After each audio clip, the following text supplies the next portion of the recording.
All right, so let's get started. So, a little bit of, information. The current state of the streak is we are past halfway. There are 15 total origins in this game, and we have done 8. And so we're past halfway. It's very exciting.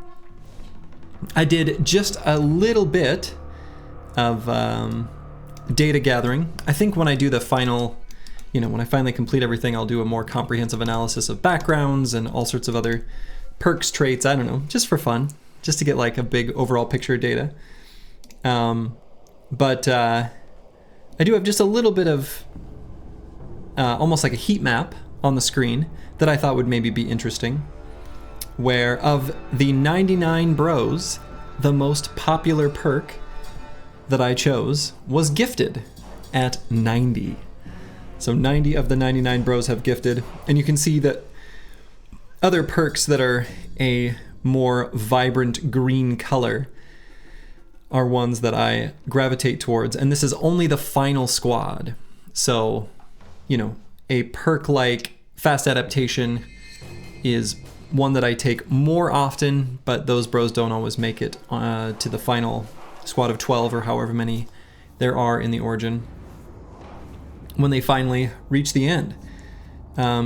So yeah, I think no surprise, you can still see that there are some like Fortified Mind, Gifted, Underdog, Nimble, Battleforge, Fearsome, even Duelist, Zerk Frenzy, each of the weapon masteries. The only 4 perks that are not yet represented are Executioner, Crippling Strikes, Bullseye, and Footwork. It is possible that we'll still see a couple of those. You would think it would be Colossus or Gifted, yeah.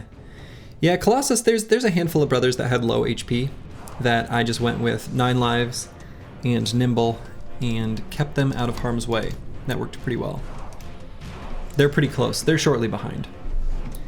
So, just a little bit of state of the streak. So let's talk a little bit about Northern Raiders. Northern Raiders start out with a pretty similar amount of starting stuff compared to the other ones. 750 crowns, 50 food, 10 tools, 10 ammo, 10 medical supplies. You start out with 3 barbarian brothers that are pretty chadly. They're very strong. And then you start out with 1 monk who, is going to make a great banner. Oh yeah, I've prepared a PowerPoint for each one of these. Yeah, it's been something I've done for the last few. The nice thing is that they all start with talent stars in melee attack. So you can see the 3 barbarians there. Their gear is fixed, but their weapons are going to be whatever sort of standard barbarian starting weapons. So it could be the axe hammer, it could be like the cleaver, it could be the regular hammer, or excuse me, the regular axe. The weapons are kind of bad, to be honest. The one-handed barbarian weapons are not that good, but we'll make do with what we get. We also start out with a warhound, actually. Yeah, we got silverware and a silver bowl, so we can eat stuff out of. Raiders are made for early cheese, and we'll talk a little bit about that, actually. And we start near a random raided northern village with their militia spawn on cooldown. More on that to come. So, things that are unique to this origin. There is a unique event to repair relations with, the one or more of the factions that you are hostile with. You need a monk, 500 reputation, 2,500 crowns, and at least 5 positive relation.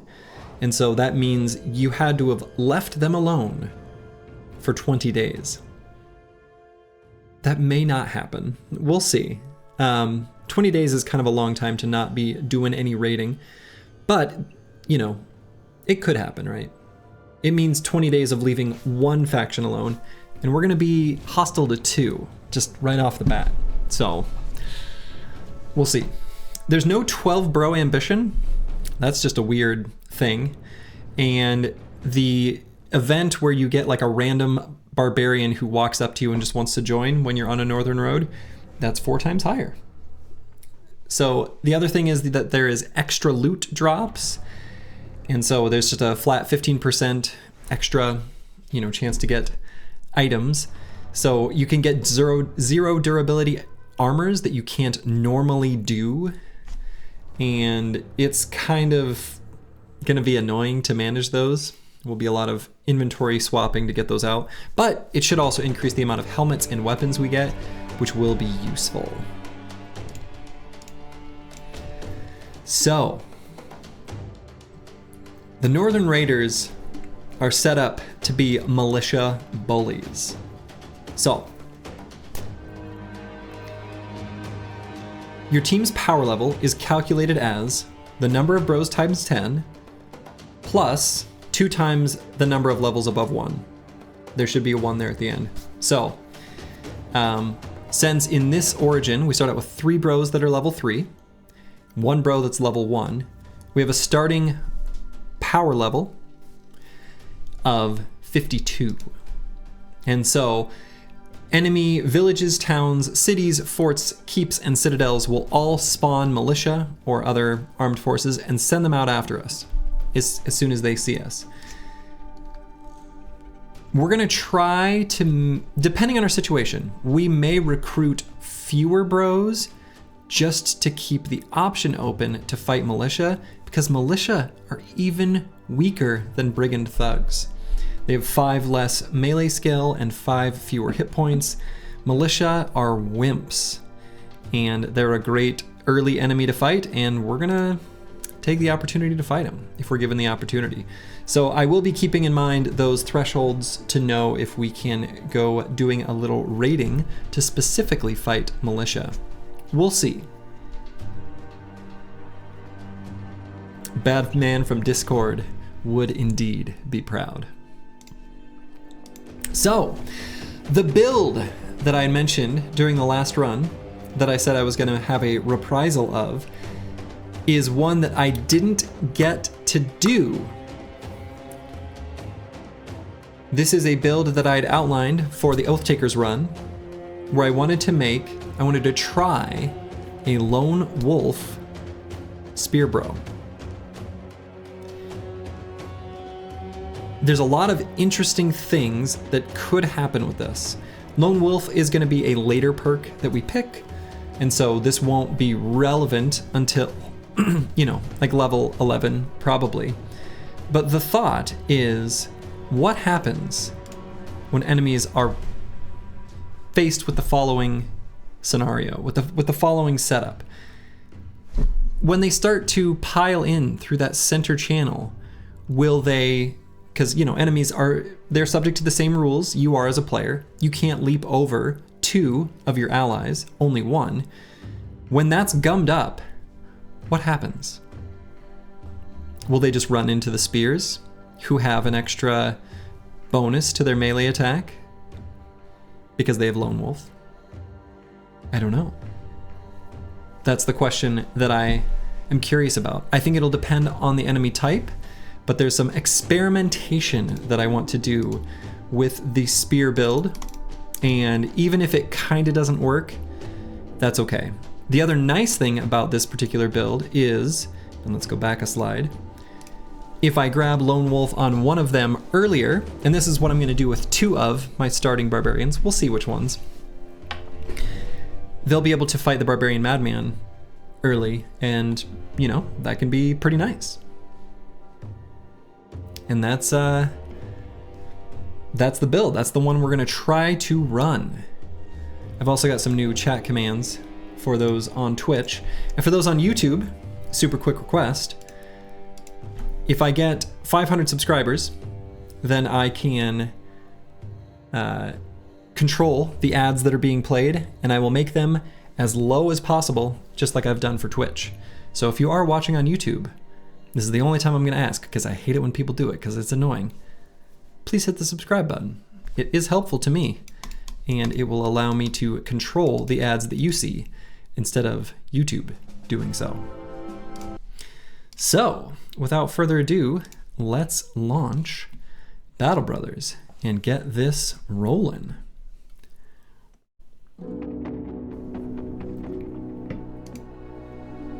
Might take just a second to show up. Smash that subscribe button, that's right. Ding that bell! You know, etc., etc. Yeah, exactly. Yeah. All right. So we can see our previous runs here. We'll start a new one. Northern Raiders. Northern Raiders, and let's pick a good flag. I think I've got one that I like for this one that I had in mind. This one. Nice and, you know, warlike. It's pretty cool. The Flail and the Dagger. Random Crisis. Expert, Low, Iron Man, Unexplored map. Let's go.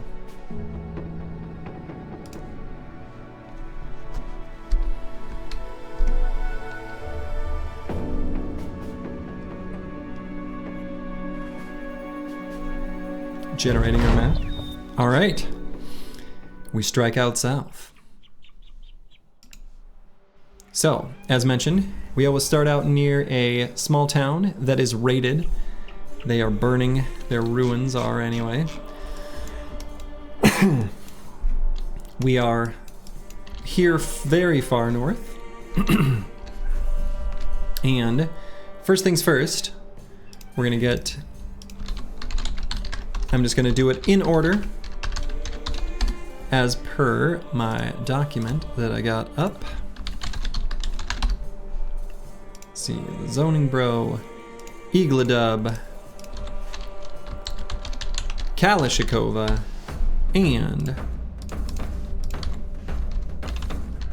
Oto-sama. All right, and let's take a look at our bros. No smirkers. If we get a smirker, I'll keep you in mind, Grib. You're on the list. And we've also got, just so people know, Giant Spruce for a gunner, Lajos or Lajos for a Katal or sword, Lucid Tavi for Katal or dagger, Dennis 1896 for a fatigue neutral, maybe an axe bro, Master Maticus, happy with anyone, Bijante, happy with anyone, and Grib with a smirking pleb.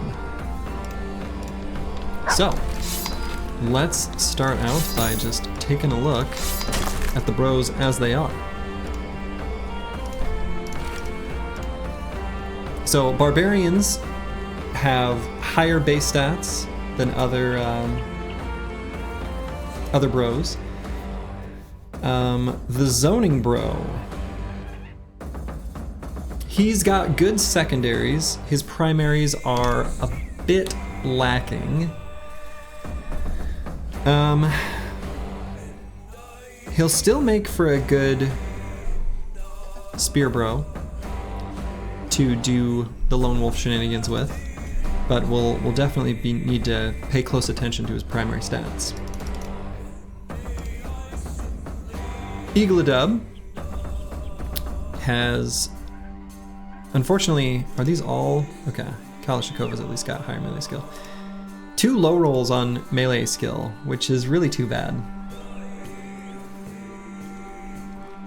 But EELI here, who's got also pretty good stats otherwise, other than the melee skill. EELI, because of Brute, we'll have to see. He's also got really high initiative.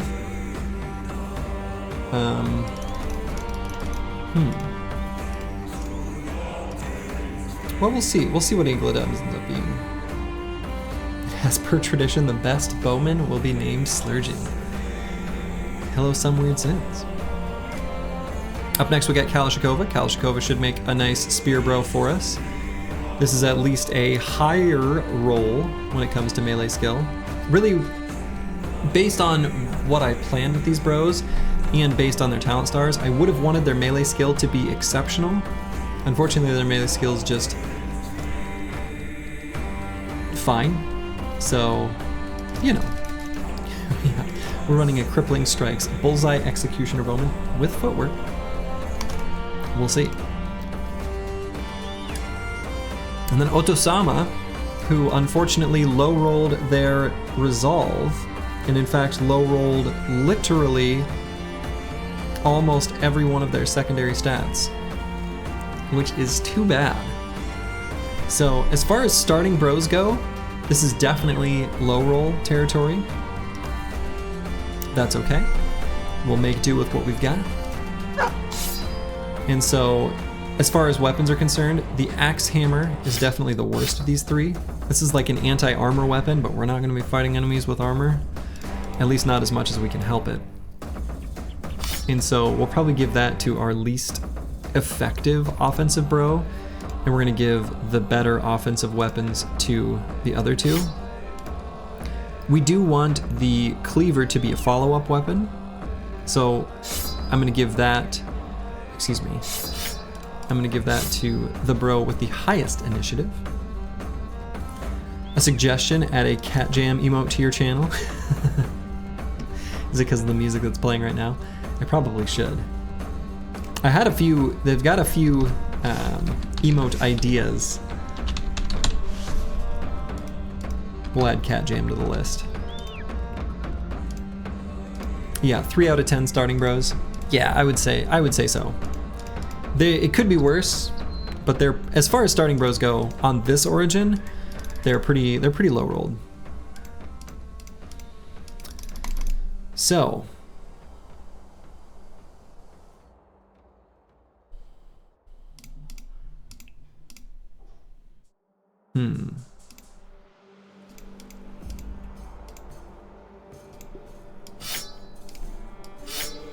yeah, so let's get the cleaver on the fast guy. What am I doing? All right. So I'll also give him somewhat lighter armor, but a decent helmet.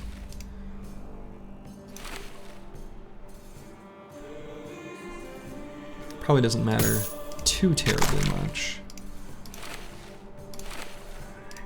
I'll probably give the war dog to the monk, since that's kind of all he's going to be good for a little while. 9 lives jam, love it. We can probably just assign our perks now. So I can also say our plan with the zoning bro is going to be that lone wolf spear bro, and the plan with Kalashnikova is going to be the same.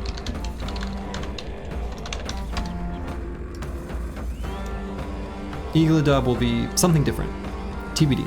I don't know what exactly. And so in all cases, they'll be taking Colossus and probably just Gifted.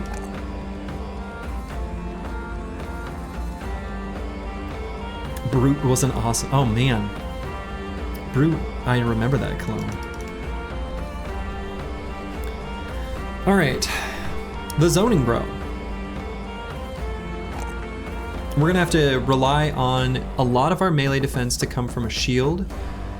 We're also gonna need a decent amount of fatigue for this build to operate our spear wall and potentially shield walls later. And so I think I'm okay getting fat here with a high roll. Probably take 2s and 3s in melee defense when offered. And even though we'll grab 4s and fatigue later, I think just for now, we're gonna get as much hit points as possible. Honorable mention for maybe grabbing a resolve roll.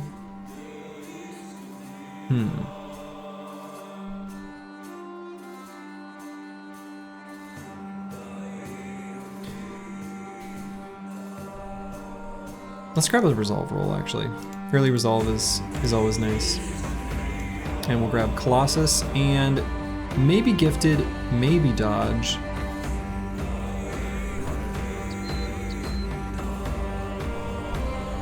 Dodge is going to give a decent amount of stats.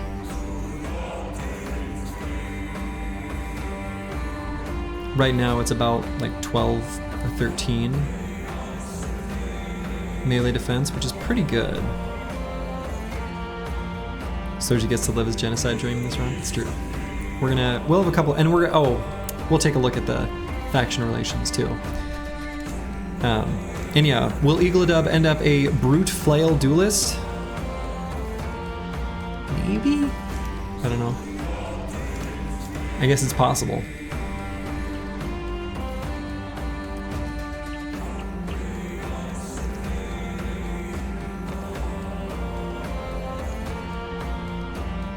I think I'll probably just grab Gifted. I think I want to make sure we hit our attacks. I think that's more important than anything else.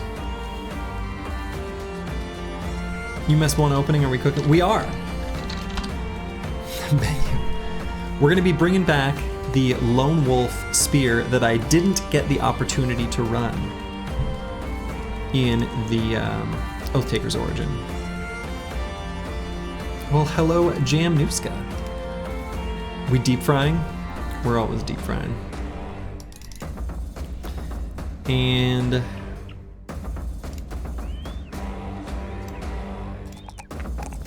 yeah, I think I'll still just keep going hit points for now.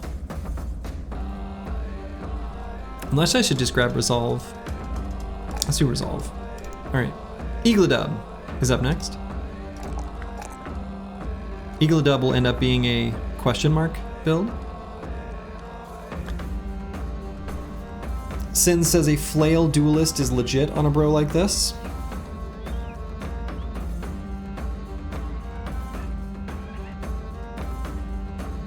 Yeah, I mean,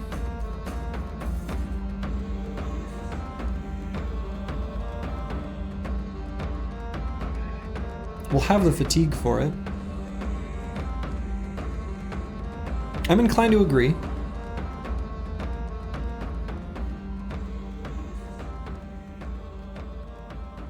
I also enjoy flails. I am with you both that this will be a flail bro of some kind. Whether it is a duelist with a one-handed flail, or if it's a two-hander, is to be determined, right? I think we'll take the 4 there while we got it. And then we'll patch Resolve with Gifted. Okay. Zerg Chain is very Barb-like. It is. Sure is. I do enjoy me a Zerg Chain. Kalashnikova.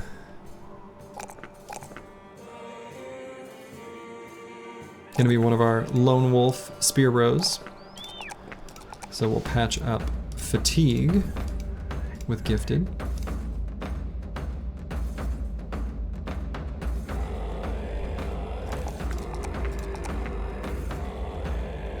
We'll need Resolve too, but not for now. Yeah, there's lots of hatless and shielded enemies throughout the game. Absolutely, definitely. There are shielded enemies through every faction. Humans, orcs, goblins. There's a lot of shields, and flails being able to bypass that is super good. Hello, Dr. Vishnevsky. It is new run day. Okay. So, before we start our grand exodus, our journey to the south, let's take a quick look at the factions and relations screen. So House Grimund will be the house that we just raided here in Uhlenkrug, whatever. And we can see that they are hostile and all of their towns are hostile. The other faction here, House Adelheim, they are threatening, but all of their cities beneath them are also hostile. This is actually a fairly small list, with there only being 6 towns that we are hostile to. That's actually a pretty short list. That's probably in our best interest. We're not going to be missing out on too many cities that we've just, you know, started out completely isolated from because they are opposed to us. But it's enough that we'll be able to, you know, pick on them a little. So we can take a quick peek through them, read their descriptions, and it should give us a little information about them. So we got Uhlenkrug, village living off of lumber and everything the forest offers. That's right here. Grafenschacht. Stretched out settlement nestled in the surrounding mountains. Okay. Helfenstein, just another small little town. Hirschmark, a prosperous city, so like a T3, located close to the forest, with its main produce being valuable timber and venison. Tiefenmark, a prospering city, located close to the forest, with its main produce being, these are like the exact same, wow. And Whiteoff, village living off of lumber and everything the forest offers. All right, so the people of the forest are our enemies. So it seems. All right. So, the one big difference with Northern Raiders when compared to,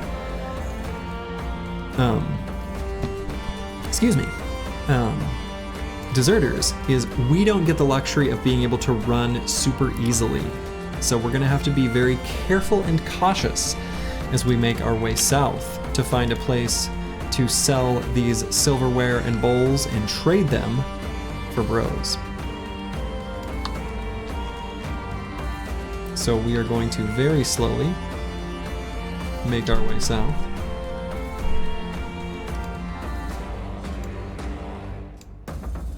And we're gonna follow the road, at least initially.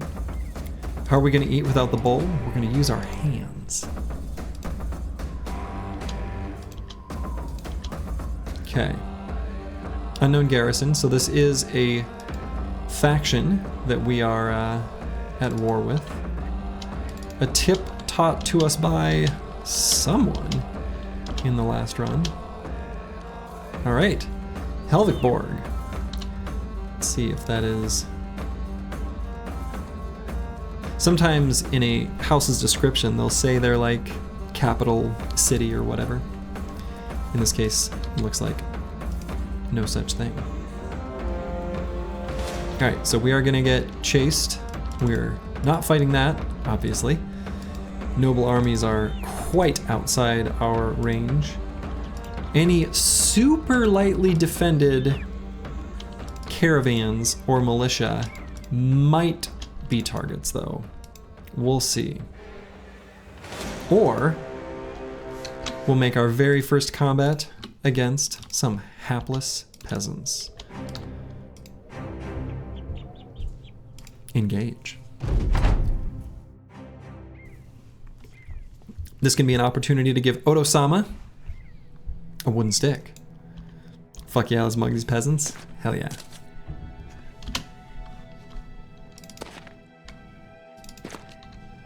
They actually have weapons, so we can't just send the war dog out them all willy-nilly.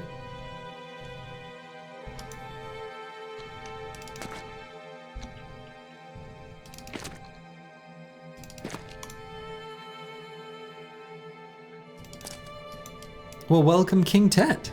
I'm glad you're here. So this will be a good hex for us to start on. Looking at their turn order, I think I can get a dog down. And if I put a dog here, these two are trapped. This guy can only attack the dog. And then we'll come in and back up our Warhound. Warhounds are pretty durable. I'm not too worried about the Warhound against these weapons right here. Oh my god, Fenrir!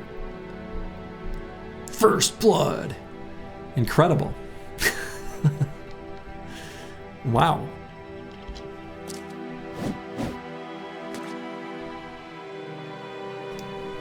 Okay.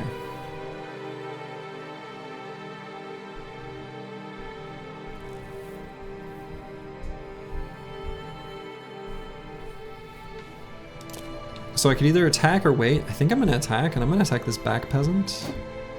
Okay.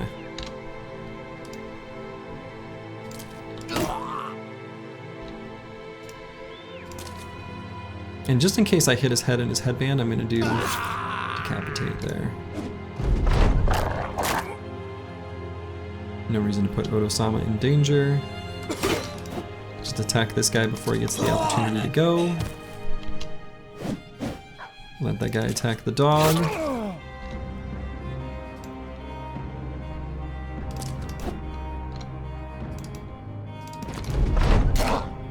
Alright. So no damage taken, which is nice. And we got a cleaver to give to someone. Honestly, the cleaver is probably a better weapon than this axe hammer. Like, I don't know. I guess maybe it's not quite, but it's close.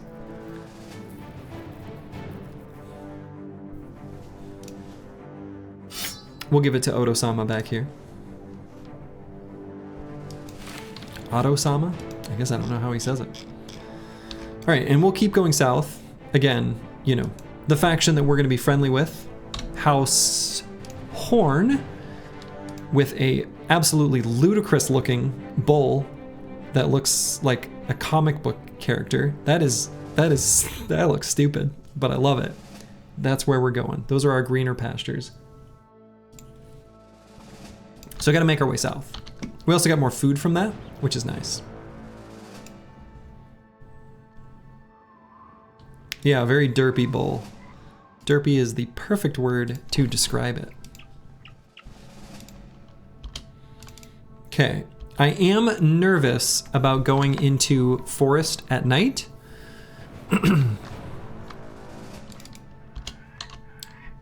So it looks like it clears up on the other side, so we're okay. But if that forest had continued and I wasn't able to see on the other side, I would have paused. Just as it looks like I may do here.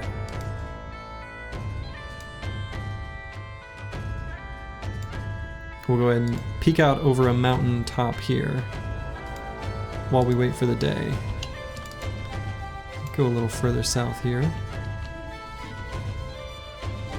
You like that bowl because a lot of medieval tapestries had so much derpy stuff on them? They did. It's true. Okay. Forest just continues on down through here, but we didn't know that, so. Okay. Well, what I said earlier was a lie, where you can't get the 12-man. There's something in the code that looks like it tries to preclude this event from happening. Okay. So, what do I think will happen first? 4 caravans, discover a ruin, or getting allies. Probably this one's gonna happen early.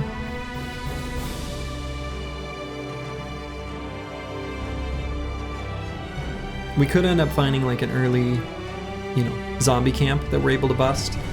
And we are gonna be going south to fulfill contracts. But I think we'll start with this one. We are Northern Raiders after all. We are going to be fighting plenty of caravans here in the early part of the run. Hopefully. That's the goal anyway.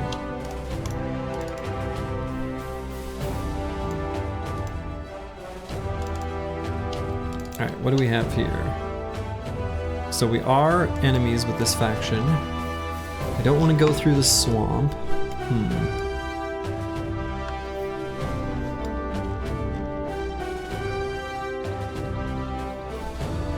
Ah, must have completed an ambition unless... Ah, I see. Is that what the code was? I didn't interrogate it super closely.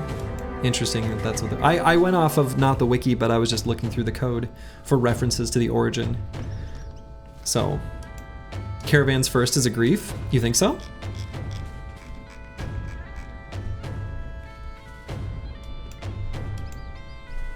What would you have picked, Sens? I assume allies? Could go either way. Alright. So we could end up with a militia being sent after us. Oh, okay. That is way too much and way too big. So we are going to retreat. And let's plan where we're gonna go. I guess I can go through this swamp and forest. We need to make sure we don't get ambushed. It is midday. So let's pull them up here this way first. So it'll be easier. Nope, game. Okay.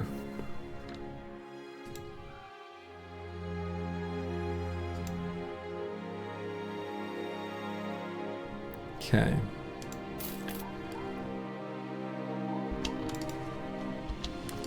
And we're going to run just straight south from here. We know there's a road that continues off this way. Given that there are hills here, see if we can see anything. Maybe we'll hop on this mountain. Allies first, caravan second, probably. I don't know. It can be tough to get allies first sometimes, honestly. I have definitely had runs where I struggled with that. Okay, so...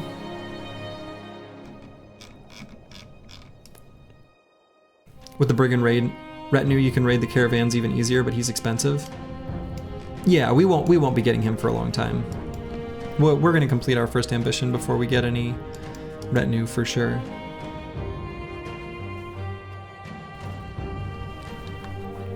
We may get him later though, just to try it out. So, I think given that it is nighttime, I might just travel over these mountains. That'll end up using a lot of food. We did get some extra food from those peasants, so that's good. We're gonna have a whole day of just like burning through these dried fruits, so that's fine. You know, a little mountain snack.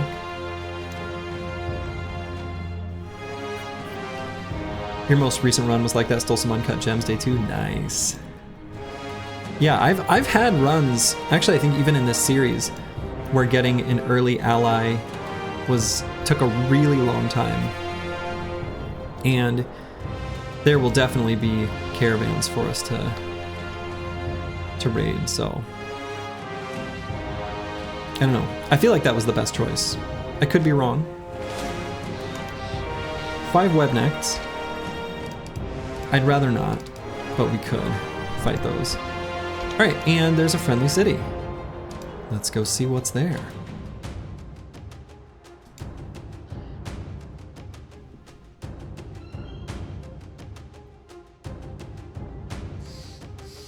We got goat pens and an iron vein. And it is Adlerstein. The terminal stop of some road. Secure Broken Bones Mortuary. Although that is a contract we could do with the crowns and supplies we have, given that they only have 1 bro here to hire, this is not something that we can do quite yet, unfortunately, because we don't have quite enough manpower. I am still going to hire Eckbert here.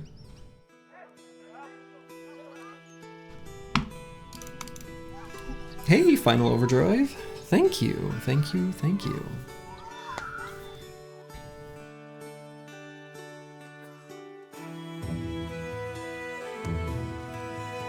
Yeah, I mean, I agree. Much of the time, playing near towns till you get to 12 bros results in an ally. I agree with that. But I think the caravans are gonna happen. The ally can be tenuous. Hard to say. Chad miner time? Yeah. We like miners. Miners are a good background to pick up early. They shore up the low end of their melee skill and they get a nice boost to their hit points. So, compared to other lowborn, they're pretty nice. They start with kind of a obnoxious weapon tax. Hello, Lucid Tavi. Hello, hello. So, I think I will recruit him.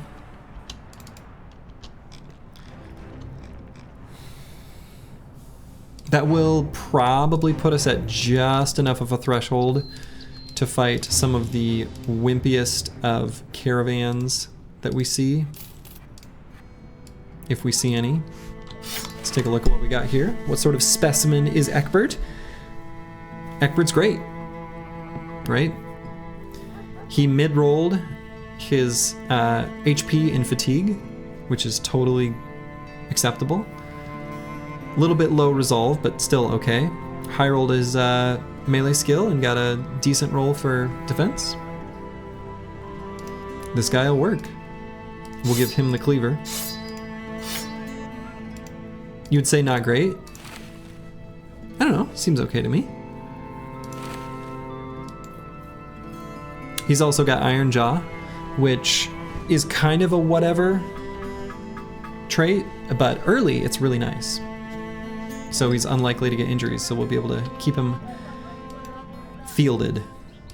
And I don't think we're not quite at strong enough number of bros to take on a contract like this. Not quite, not quite. Whether it's thugs or zombies, that seems a bit much.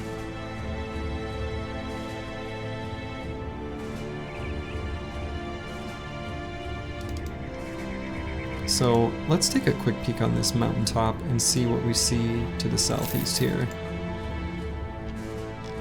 Okay. So there's more road going south there. Fang and Coin is here, hired by Tanware.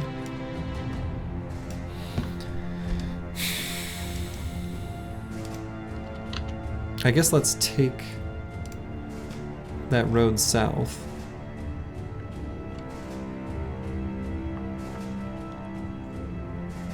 Little nervous again to be going through forest approaching nighttime. So we'll probably peek out onto the hills. So there's nothing that can ambush us. We'll follow alongside the road while we do. Alright, and then we'll come out the other end. Headed down to Badlands.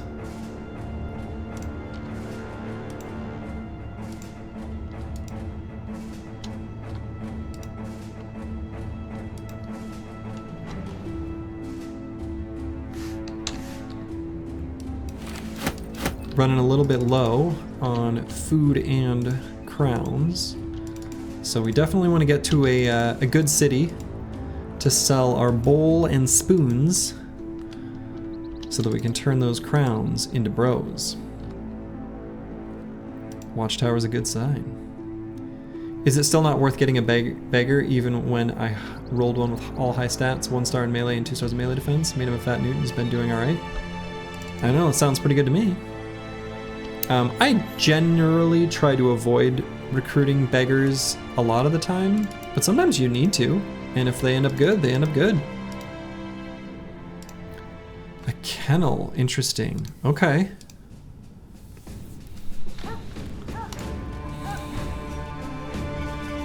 Sale price for our bowl and silverware are not great. Purchase price on the dogs is excellent.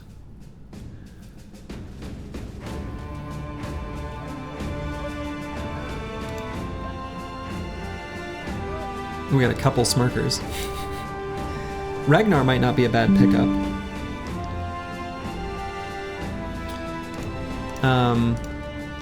I think I'm gonna try to find somewhere better to sell the silverware and silver bowl.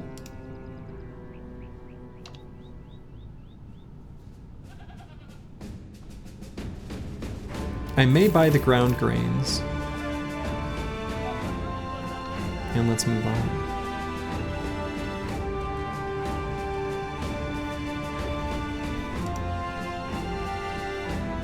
Guido the Caravan Hand. This is a day teller. Isn't the Warhound? No, I think he's Fenrir. The Warhound, I believe, is always named Fenrir. Yeah. Warhound is always named Fenrir, which is kind of weird, but... Alright, we got some footsteps here, though.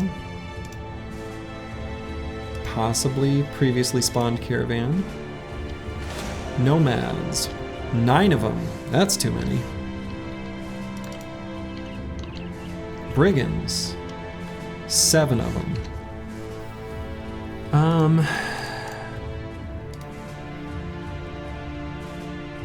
If they didn't have this poacher, that would be a big maybe. Isn't that just essentially calling him dog? Yeah, I suppose. It's a lot of briggies. It is.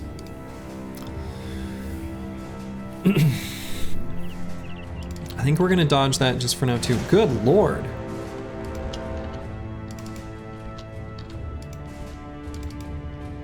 All right, we're gonna, while those brigands are beating these citizens up, we're gonna pass right on by them.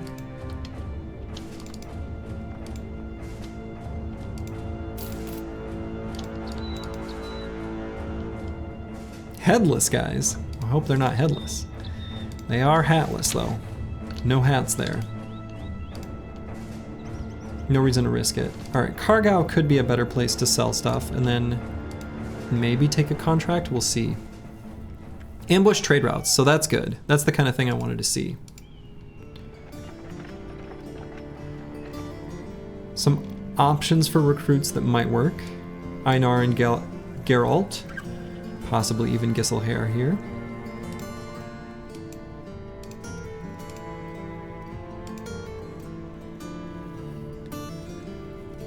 They do have hats for sale. They've also got javs and a knife. They're a little expensive to purchase right now. Sale price is really good for us. We're probably gonna sell stuff here, but let's take a look at these contracts first. Escort caravan to Strodorf, a day to the northeast. Might do that. And drive off brigands at the outcast's burrow.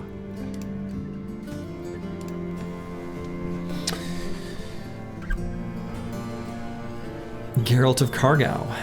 Very different from Geralt of Rivia.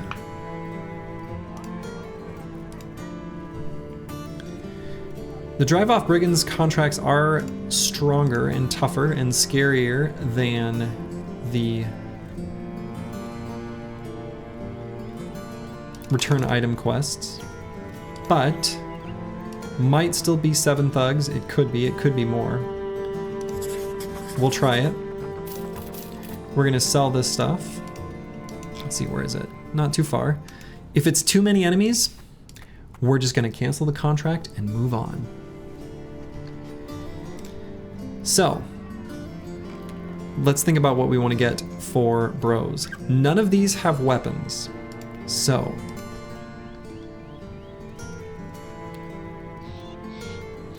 we've got broken bludgeons that we could get, a broken spear, the knife. These are all options.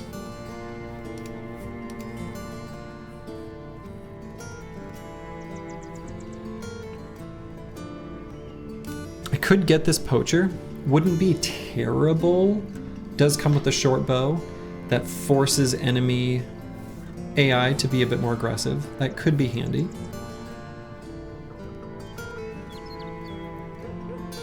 Also comes with a hood that we could give to a frontliner. Yeah, yep, and a hat. Yep. So what I'm thinking is 2 bros plus Casimir. That'll put us up to 8. That'll make it harder for us to be a militia bully here soon, but that's okay. So let's grab Casimir and take a look, and then we'll probably grab Geralt and Einar. All right, Casimir works. He got talent and range skill. Hell yeah. Hell yeah.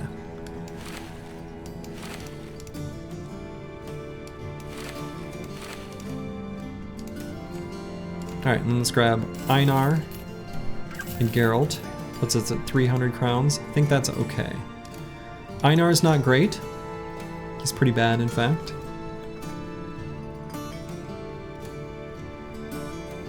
You bought the DLCs for Battle Brothers not long ago, and you can very much tell the Black Monolith and fights in general is much harder in the base game than with all DLCs. You've put 500 hours in the base game of Battle Brothers, and the amount of things you can do with the DLCs is wild. Yes! The DLCs add a lot of stuff that does make your team stronger. So Einar is pretty decent here. He's okay. He's not decent, actually. He's bad, but his resolve's good enough that I'm not worried about him as a liability. Resolve around the board is a little low, but maybe good enough. Geralt might be useful. Yeah, Geralt's okay.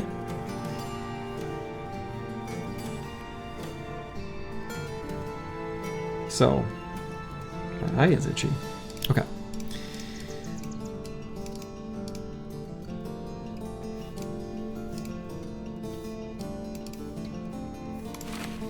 We'll give Eckbert this hat.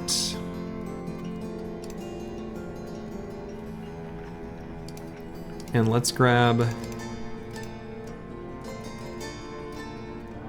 this broken bludgeon and the knife.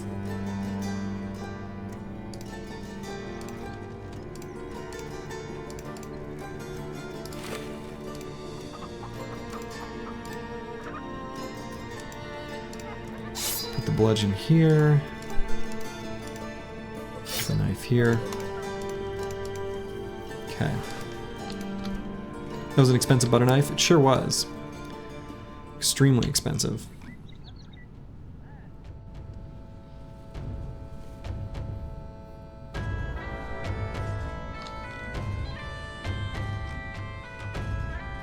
Pathing is a bit annoying getting there.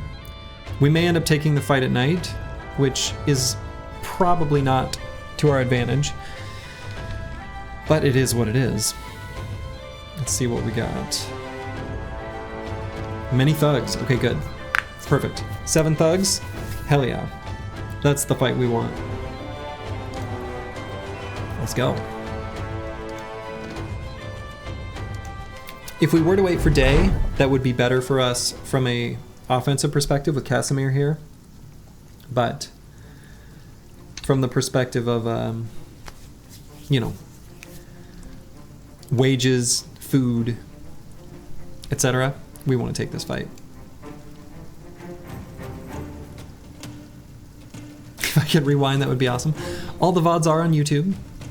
Hello, Deadweight. But yeah, all the VODs are on YouTube. So if you want to catch the beginning, it will be there. I upload them basically right after I complete the stream each time. All right, so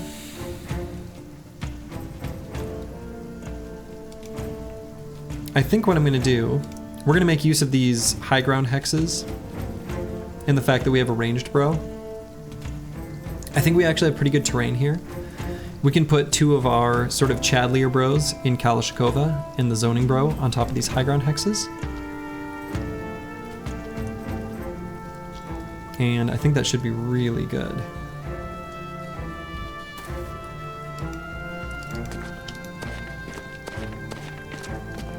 Okay. So we're gonna get the zoning bro up here. I'm just gonna end turn there. Probably do a quick shot and back up with Casimir. I think this spear is the scariest weapon right now, double gripped spear. And I'll get him right there.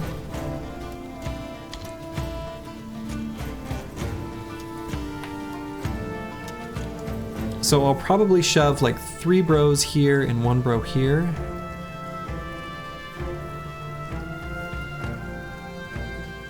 And then Oto-sama might just be right there. So I think I'm letting the zoning bro and Kalashnikova get partially surrounded on these high ground hexes. If they had shields, that would be great. They don't. That's okay.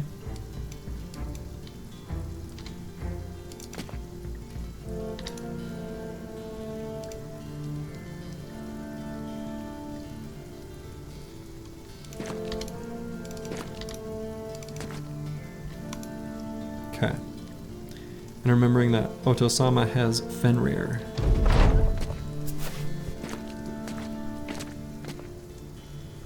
So this is okay by me. We're not going to end turn quite yet because there's 1 thug that still has his turn. I guess a few of them waited, huh? So we're going to wait too. Okay, there we go. They made contact. Should I just attack now? Probably.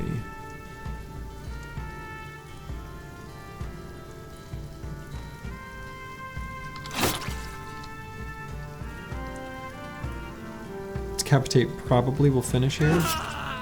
Nice. That gave Confident to Einar and Eagledub. You love to see it.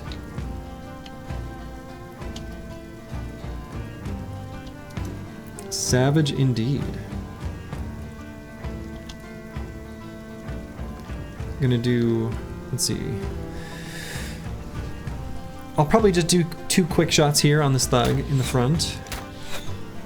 Okay. We're totally cool waiting.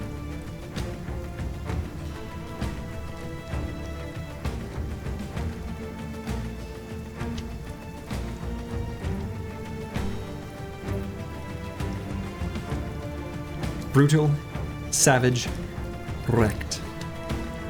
Classic Too Good quote. Okay.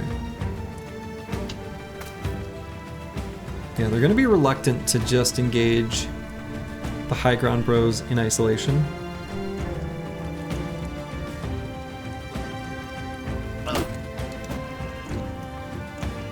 Let's try to get a stun. Got one. Okay. May as well do regular attack following up. I'm gonna wait on the zoning bro here. Not gonna attack this thug quite yet. That was Red Eye? Oh, that's true. It was Red Eye. That's right, that's right. We would like to dagger this guy's armor down. Probably won't happen, but we'll see.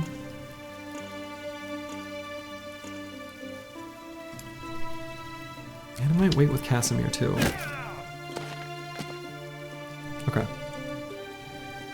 So let's go for the Decapitate here. We have to be a little bit mindful of our fatigue. Too Good, what a character. Oh yeah.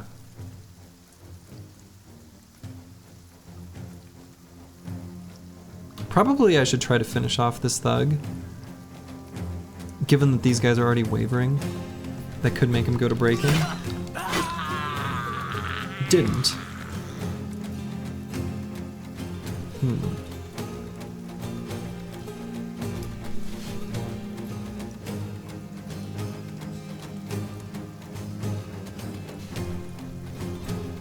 Two swings and 2 head hits, what a boss. Indeed.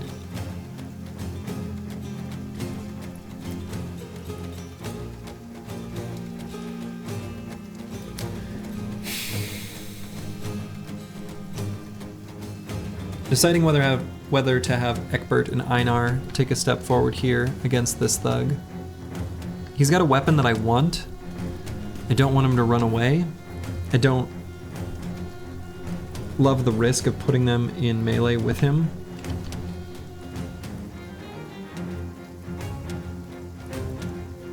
I can get resolve checks for both because Oto-sama can go all the way up there.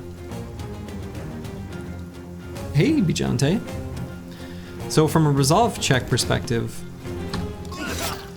Oh, good. Nice head hit. Let's go for the puncture. Okay. Another resolve check. Damn. So let's try to finish him. Got him. Okay, good. Good, good, good. That was a little bit risky. Happy with the decision. Even if it had failed, I think it was right, but it definitely there was downside there. Playing Battle Brothers while watching a Battle Brothers stream. Nice. Let's get the War Dog down. Nice, good boy.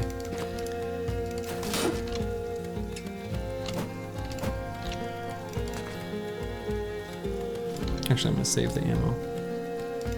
And we're gonna let the guy with the Chad Kroeger haircut go. Take a look at this photograph.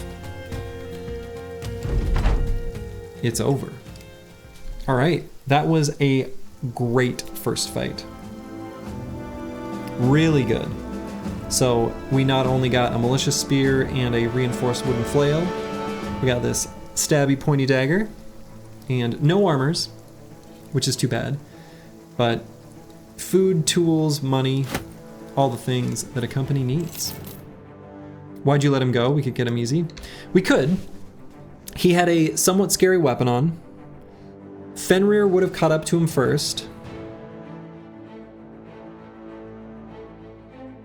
And the one bro that was closest to him was basically stammed out. So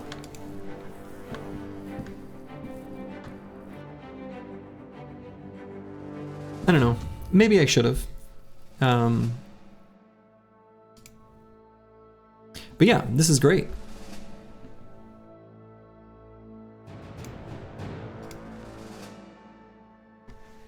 Probably going to go ahead and put the spear here so we get a nice solid spear wall on Kalashnikova. We'll move the cleaver over here. We'll give the crude axe to Igladub.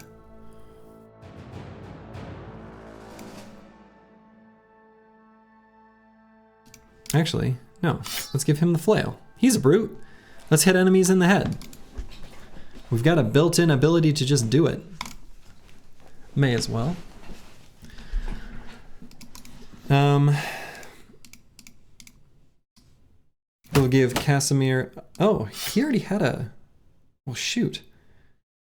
Did I not notice that he had a knife this whole time? Ridiculous. Okay.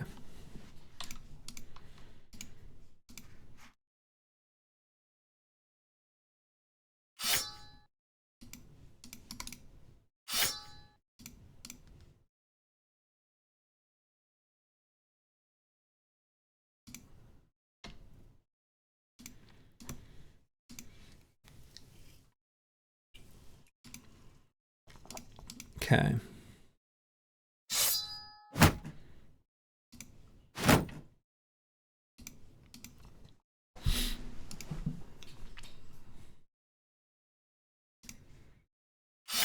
Honestly, I'd probably rather just have the flails than anything else. The bludgeons, not flails. The crude axe is kind of a crappy weapon, as is the axe hammer. They'll sell for a lot of money. They'll sell for more than they are valuable to the squad.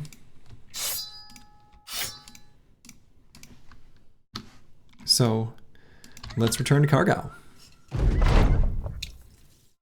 My friend, there's not a soul out here who isn't scared.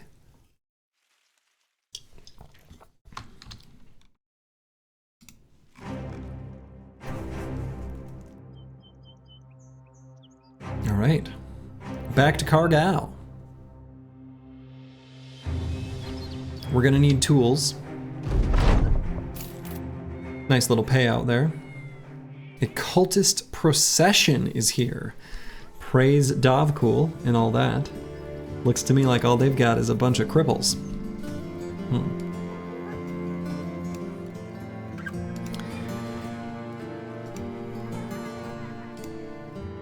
So escorting a caravan, oops, about a day seems reasonable.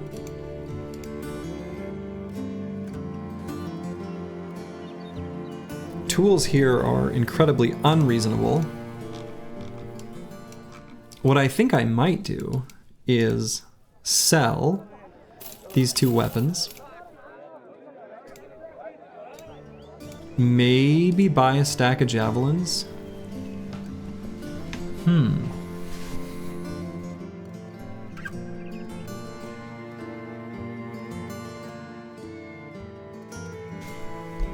We had another bro with decent range skill in Einar, so we could give him a stack of jabs. It's going to be a lot more effective than in trying to stab stuff. Though if he pulls you over and he starts twirling his mustache, make sure to give him your license and registration right away.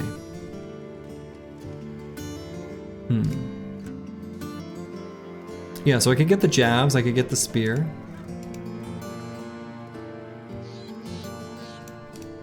And we could potentially pick up another bro and some dogs in Brackenwacht. And then maybe go be a militia bully.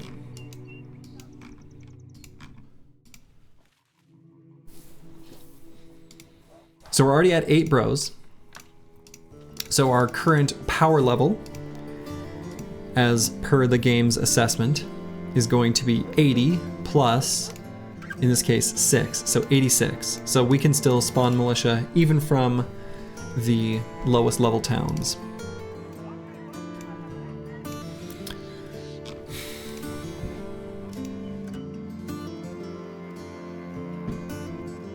Nerd? Yes. Accurate.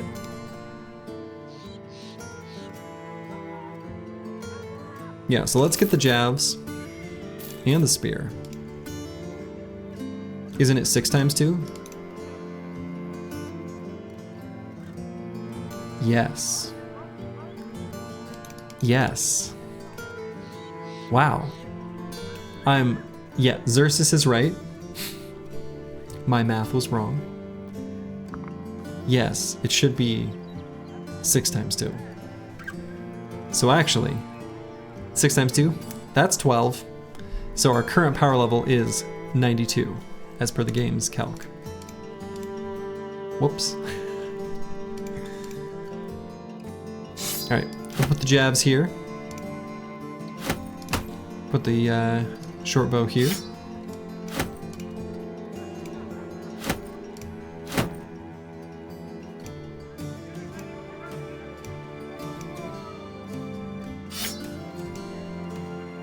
Role-playing barbarians that are bad at math? Exactly. It's exactly what we're doing. That wasn't just the streamer being unable to do math. Oh no, that would be embarrassing.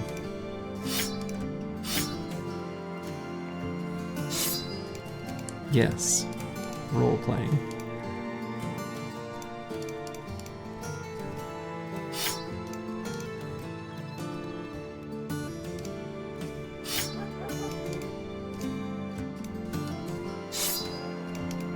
Okay. We're gonna need more hats, we're gonna need a lot of things. Ammo here is cheap though. I think I will buy this ammo. And then we'll make our way towards Brackenwacht. Being careful about all the thugs, raiders, and other such things we saw along the way. This is a fight we could maybe take though. 6 nomads, some cutthroats, and a slinger. Seems okay.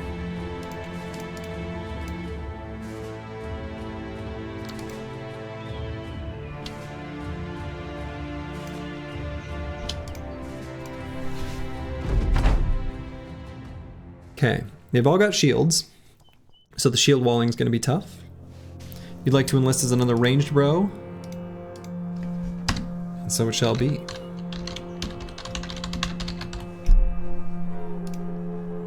Some of the bros that I pick up early that I don't know if I'm going to keep may not have names yet, but Casimir will certainly be one of them. That could end up being Xerxes. We'll see. Okay. Can you enlist as Eckbert?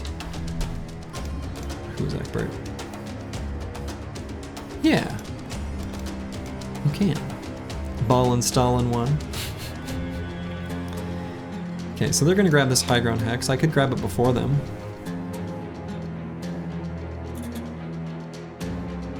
They'll run around me. Do I care about that? Not really. Not too worried about the slinger either. I think we'll just wait with everyone.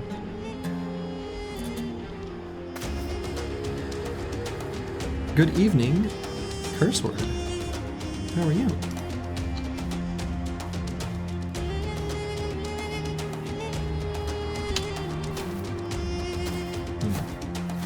Okay.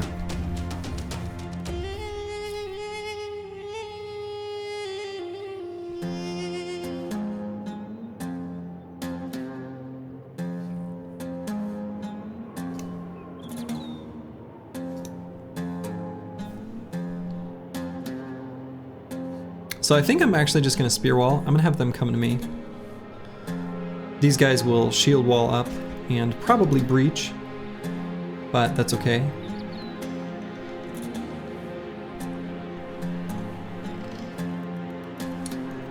I think that'll be the play. this guy goes around, that's fine too. I think so. I think we've got enough range damage. Egbert doesn't need to move either. This guy will go first, although he'll probably wait and let that guy initiate, which is fine.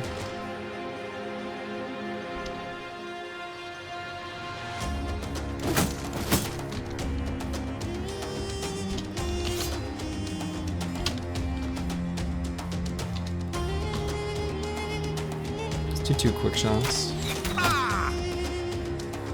Okay.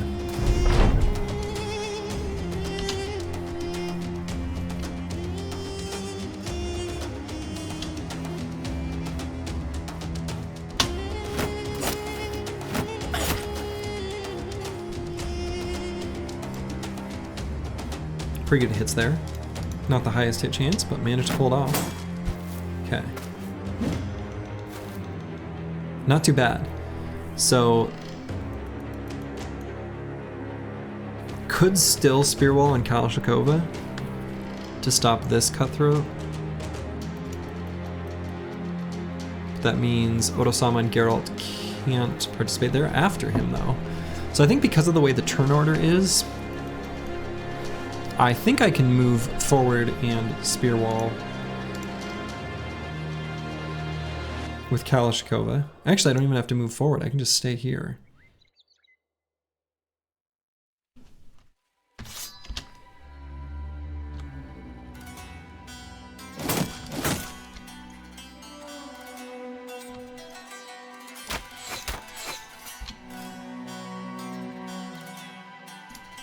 I'm gonna wait on the zoning bro. We'll see what Egbert gets done here against this cutthroat. And Eagledub here. Okay. Alright, that's fine. Even if he chooses to do that, it means he's not attacking. It's so close to lethal. Alright.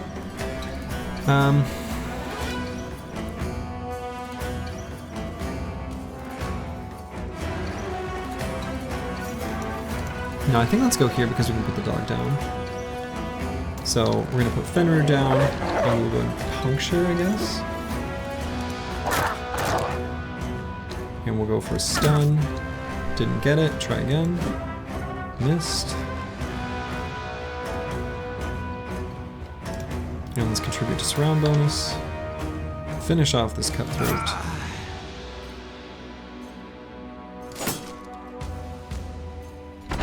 I want to make sure the zoning bro does not run. That would be bad.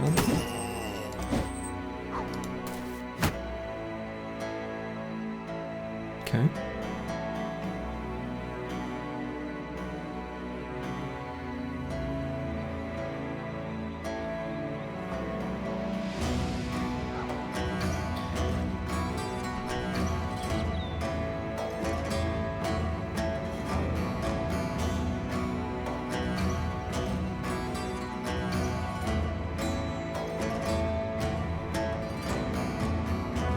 I think I can just throw it twice. No, I only have 1 jav left. Okay.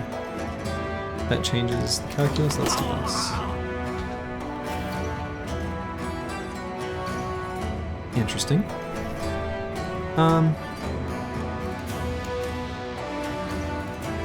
Let's get 2 bros on this Nomad Slinger.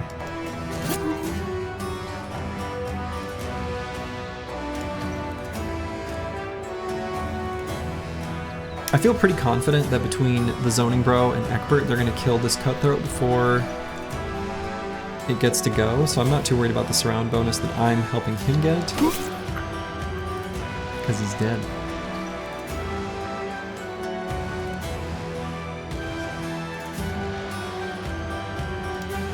So let's go ahead and do an aimed shot there on this shield walling dude. We'll contribute to the surround bonus before Kalashkova's turn. Boom.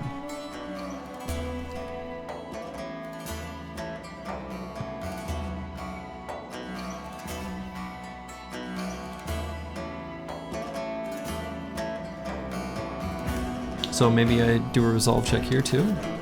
Nice. He's fleeing. Okay, great. don't really care about these armors. So... Okay, the only armor we care about is actually this one down here. So let's go with the stun. Nice. Definitely. No, no, no. Oh, okay. Yeah, you can bite him in the head. That's allowed. So I'm going to get EELI Dub ready to go down there. I got the rest of the team finishing off the others.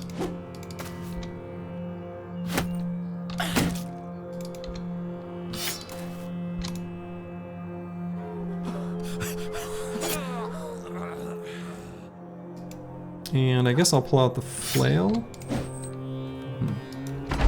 Egbert is balling.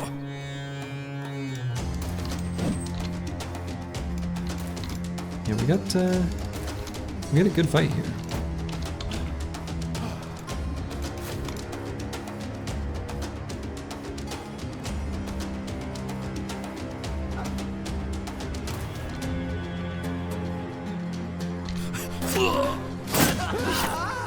Okay. Very nice. Very nice. Good weapons. Not upset about getting the sling either. A very lovely little start. Well, hello, Deep Space Cowboy. Oh man, I drank that water already. That was fast. I'll crack a new one. All right, so we'll get, let's see. We'll get some pocket shields here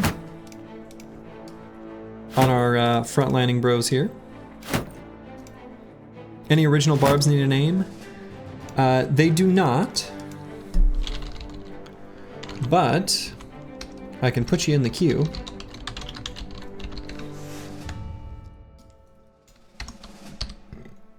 Excuse me.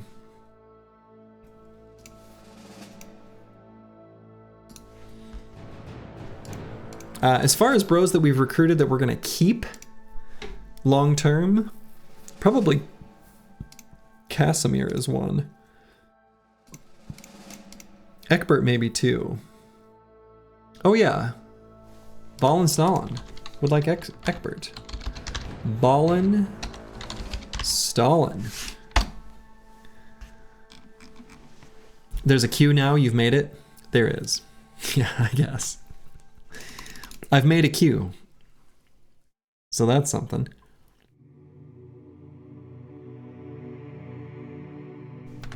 And then, as far as ranged bro,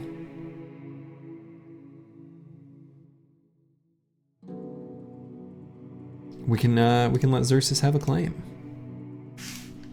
This guy's pretty good.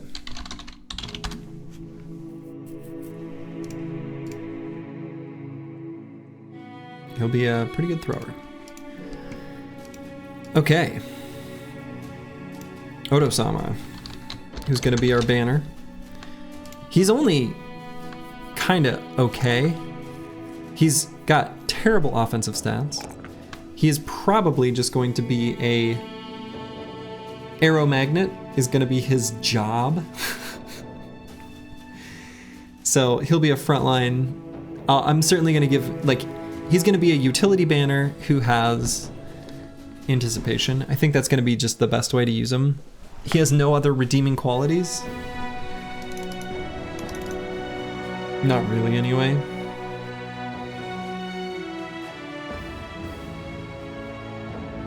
Rally and poke. Yeah, I mean, his melee skill isn't terrible for a monk, but it's still monk level stats. 50 is pretty bad. Oto-sama says he's getting ready for all the arrows. That's what I'm thinking, right? So I think if I were to if I were to allocate points into melee skill now, that would probably be the best investment in this level. But I'm gonna think a little bit longer term and just simply say his whole job is gonna be utility. We might even give him rotate. we do that now. I think that's fine for a banner, actually.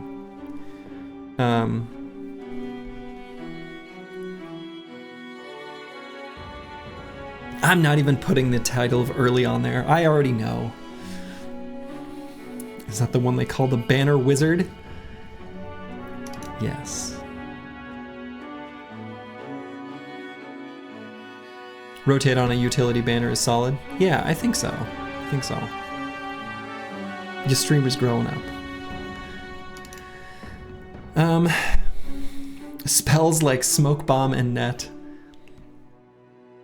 Fireball, you know. Yeah, I'm thinking hit points here. I think I agree with Ball and Stalin here. Smells like hit points is the right choice here.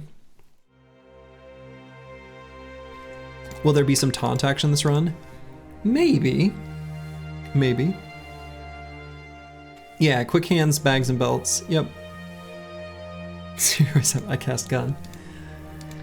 In my current D&D campaign that I'll actually be playing with my boys tonight, we've got a warlock who, in the setting, there are guns, and he casts Eldritch Blast through his gun. Pretty cool. Very cool, in fact.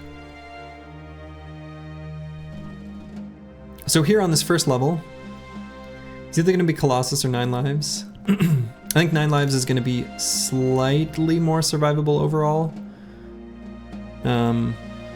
As far as keeping him alive.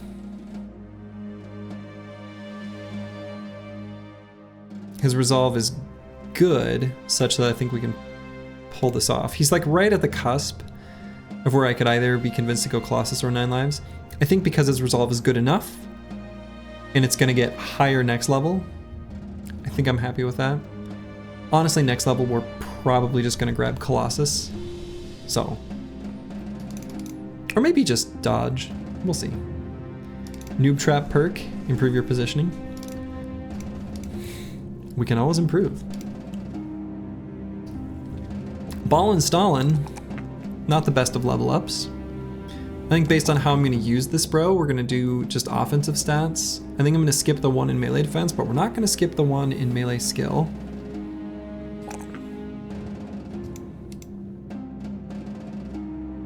Wildly good hit point pool.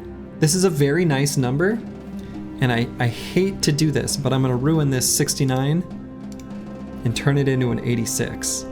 I'm sure there's some sort of euphemism for the number 86. There's gotta be.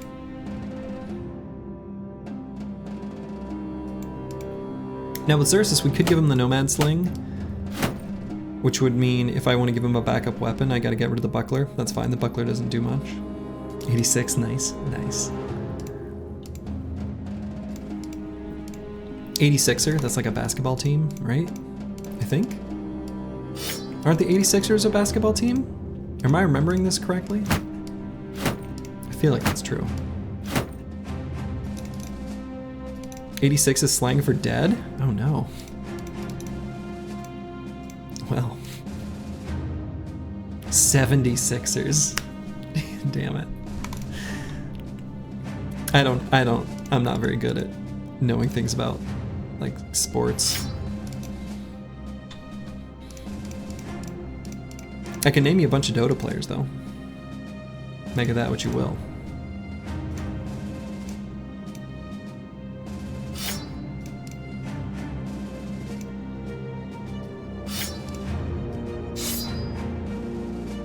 Is this an American thing? Is what an American thing? 520 Blaze It. Have you tried Kaz? I have not tried him yet.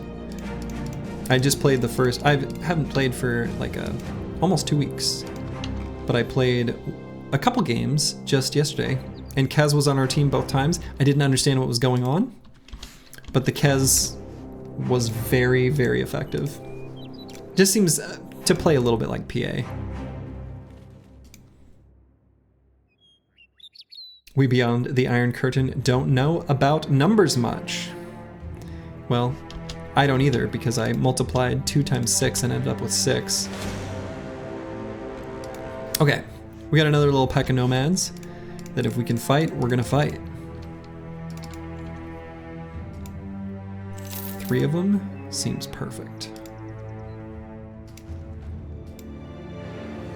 Ooh, but some briggies. 6 raiders.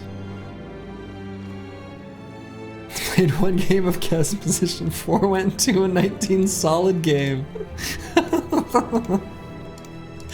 That's funny. Is this allowed if they're fighting? It is not. But it was a pretty short fight anyway. 6 raiders, I think, is too risky for us to do at this time.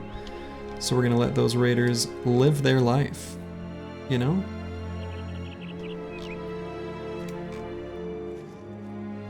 It isn't allowed? No. Not per the Slurgy House rules. Yeah, I think for people playing the game, you should, because it is fun, participate in third-party fights when they happen naturally. I just, as a precedent, don't do it because of how degenerative it can get. So I just don't cross that line at all.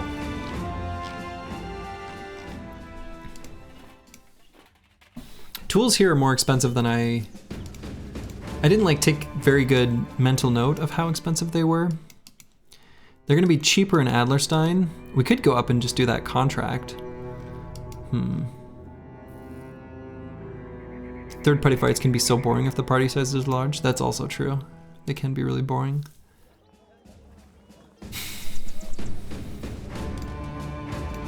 Okay. I wanted to buy dogs, but I think I'm not going to. I'm gonna hang on to like 3 days worth of crowns and food. Seems about right to me. I'm gonna follow this road north to Adlerstein. We might do that contract to clear that graveyard. Now that we've got spears, I feel pretty good about that. And then we can maybe go be a bully, look for some caravans to fight, because we've got good enough weapons for caravans. What is the reasoning behind not repairing items for sale? I think that's a pretty reasonable / non-cheese tactic. Yeah, I just think it's tedious to do. It's also tedious to view. Just, you know, the streamer marking items. It's kind of whatever. I'd rather spend time thinking about the interesting decisions, like the perks, the bros that I recruit, the path that I choose on the map. And it slows down the mid-game and early game just enough that I think it makes for... It elongates the period of the game that I find most enjoyable. So, but yeah, my favorite perks in the beginning are just going to be very simple. Fast adaptation, Colossus, 9 lives. And then after that, like dodge, gifted, backstabber. Those are the main ones.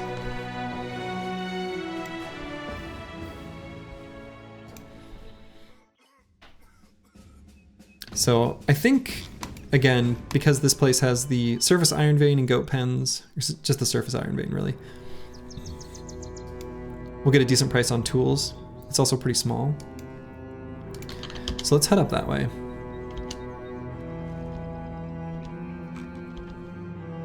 Why did that? Oh, that's probably spawning to take care of the brigands that were chasing me. Fun. You feel good that I like Backstabber? You also feel like it helps you much more with the trash bros you're carrying with me? Oh yeah, Backstabber's great. Backstabber is great. You can see, and I should have, maybe I can give this in a different format, but I did a little mini heat map of the perks from the first 8 runs. And even as a final perk, doing Black Monolith, Backstabber still has pretty decent representation.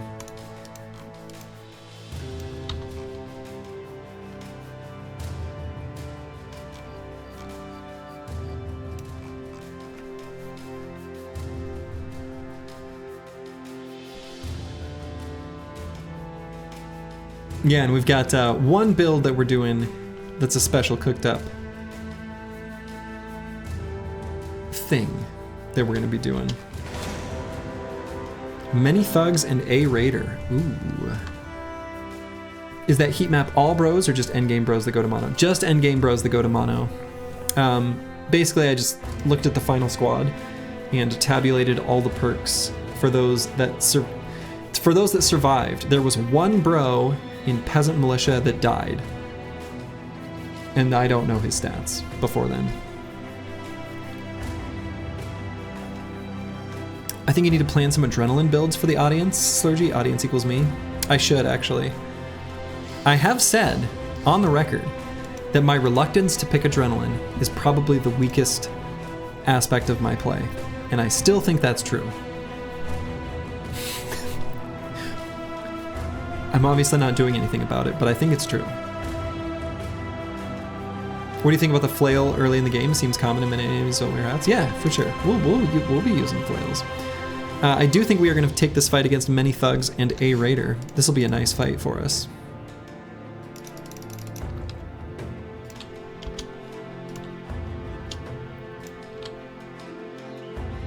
It's the weakest of tempo perks? I don't know.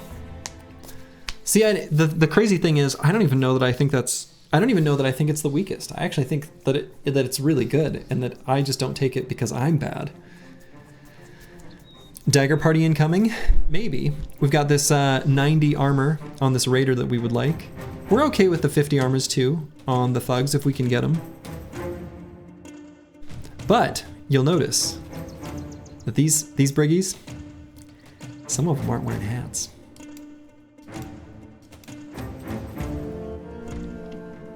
Ballin' Stallin says, sounds like I will become an adrenaline bro. Honestly? Maybe. Not a bad idea. The raider has a great hat. He does. This one we'd like to dagger down. He's got the nasal helmet. So.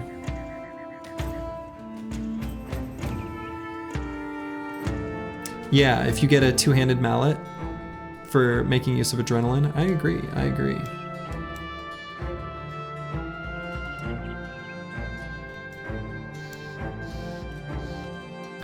Yeah, I mean, the thing is like in a vacuum, adrenaline can be bad. I think the thing is like you have to be really particular about when you use it. If you spam it every turn, you're just gonna spam out and be much less effective.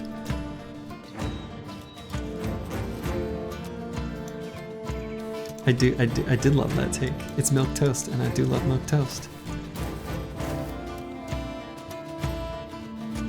Okay.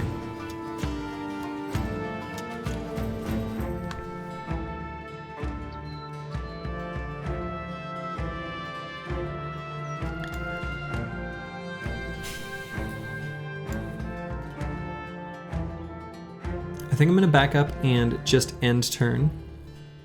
I'm not gonna spear wall this turn, but if they don't come make melee contact, I will. Chat seems lively for 60 guys. Yeah, I've got a pretty active chat, and I like that. I'm good with it. The adrenaline rotate rally potential.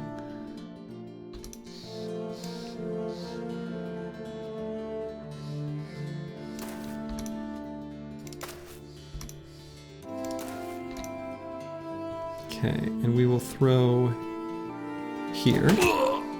Nice, hit him in the head.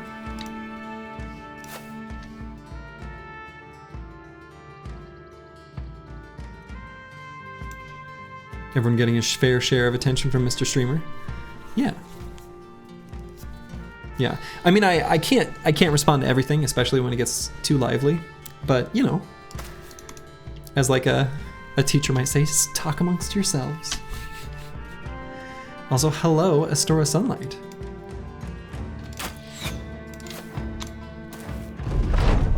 Okay, so now here I am gonna spear wall, especially now that there's melee contact. And in fact, oh, maybe I don't need to move.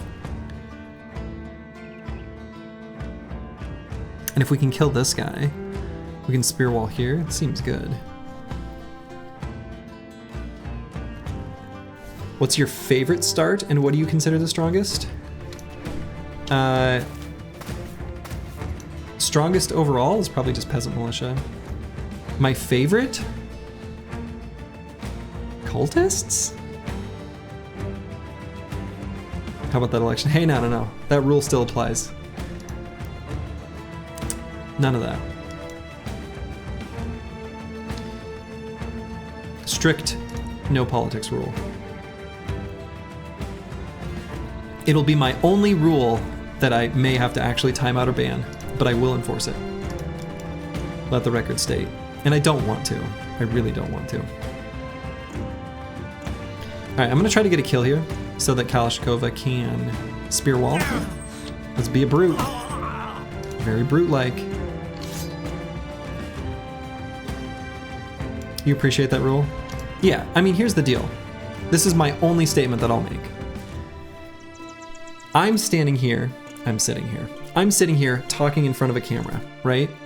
I can't meaningfully engage in a way that is symmetric with any single person here.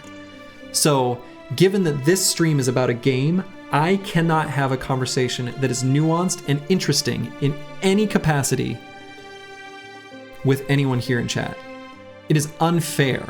If I have an opinion, even if people disagree, they might kind of agree just because, you know, it's the streamer. And I don't want to do that. And I don't want to invalidate anyone's opinions or whatever.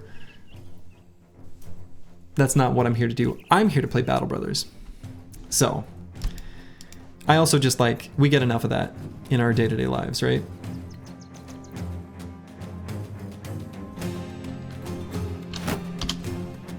So anyway, that's my one statement on it. That's why I have that rule.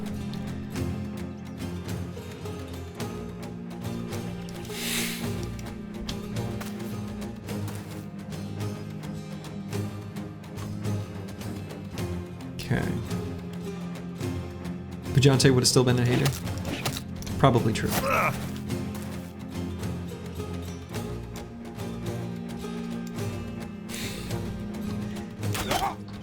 Hey, now the Battle Brothers talk here is good. Top tier. Excellent, in fact. Alright, so I'm going to pull Ball and Stalin down further this way.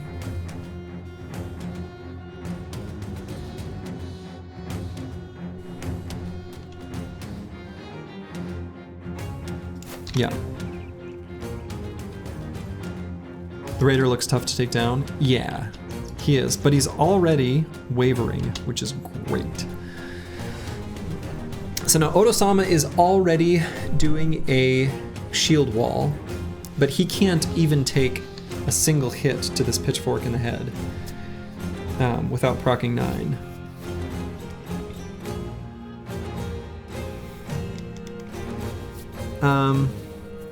Yeah, Ballenstalin's making his way down here. I'm deciding Geralt can spear wall. And so in that case, I probably don't do anything else with Oto-sama. I probably save his fatigue. You don't know about Otto on a corner? Yeah. Well, he's gonna be backed up. This guy's going to shield wall before he moves forward, so he'll be safe from an attack. This guy doesn't have too scary of a weapon, and Kalashnikova is gonna have a pretty good hit chance against this thug. So it is risky, but he's most likely okay, but there is definitely risk, for sure.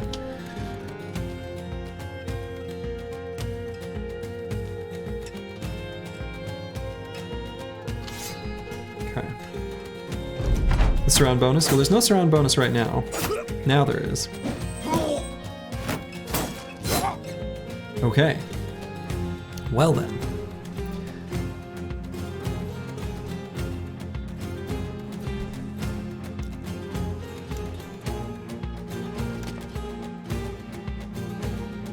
Called it? Yeah. Yeah, well, when we lost the spear wall right away against the Raider, that was bad. Still might be okay though. So, Ballenstahlin is in fact here to save the day. That is why we sent him down there. Very early banner. It actually genuinely might be okay. So we'll get Xerxes thrown here. We're gonna wait on Odo-sama to see what we want to do, because we've got not enough fatigue to do everything we might want. Oh, so I guess I need to decide.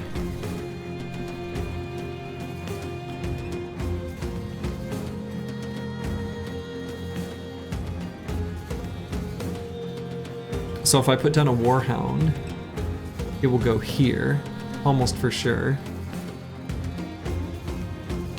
That might be enough contribution to the surround bonus, where between Geralt and Ball and Stalin they can finish off this thug. I suspect that actually will be better than doing the shield wall. Also, Kalashnikov is going to finish off this thug, and with enough enemies surrounding this thug, our allies, Bros and Dog, he'll be more likely to take a resolve check, and these two are already wavering, so I think this is the best move here. And I think I will end turn. That is not where I wanted the dog to go.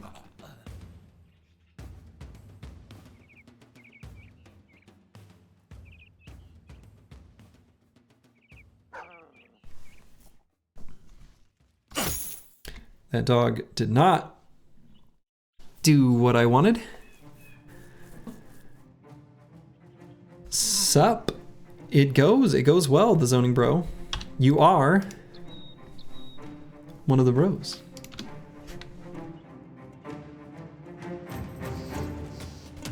Yeah, dog AI. I mean, the dog could have made its way here too, which is, you know, I don't know. So yeah, I kind of think that although Einar could simply shoot this raider, I actually think what's better, contribute to surround bonus, let the zoning bro get up here and attack this thug.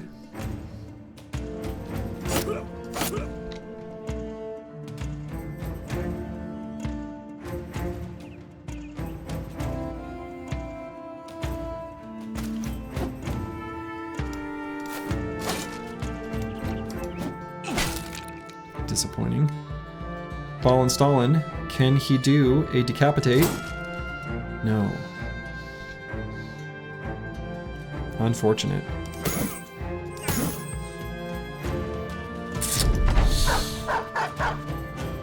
Right, try to get a kill.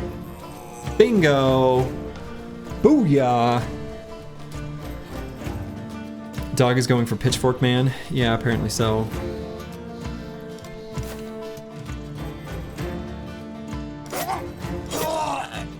Congratulations, Odo-sama.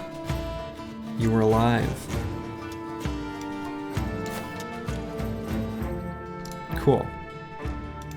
So we're going to do our best to dagger slash flail down the enemies that we can. Still gonna dagger down this raider because he's got a hat that I want.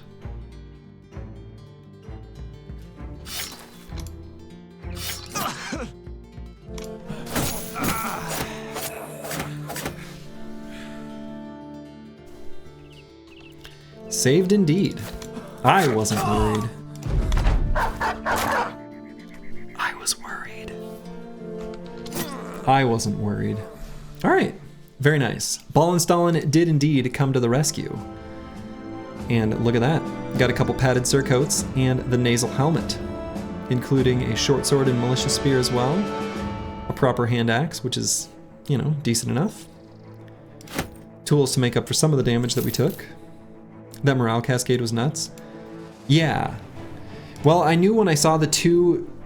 So, my assessment of the battlefield at the time, when I chose to put the dog down, was specifically to attack their resolve, because the two enemies that were at the top were both either breaking or wavering.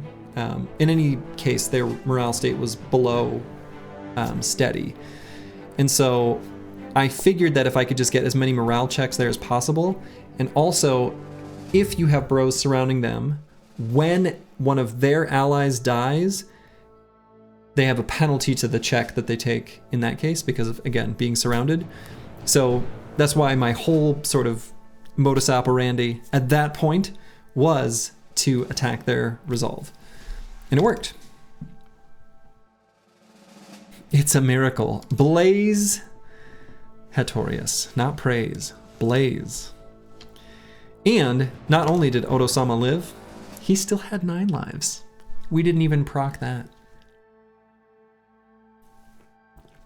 Isn't one of the raiders fearsome already? Well, they look scary, but there's no special resolve debuff to them. 9 lives was oh no, you're right. I'm sorry. That is incorrect. Grib is correct. 9 lives was procced. It procced from the pitchfork to the head.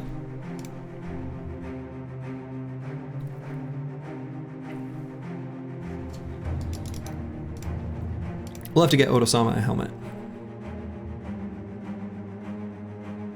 All right, the zoning bro and Kalashnikovia.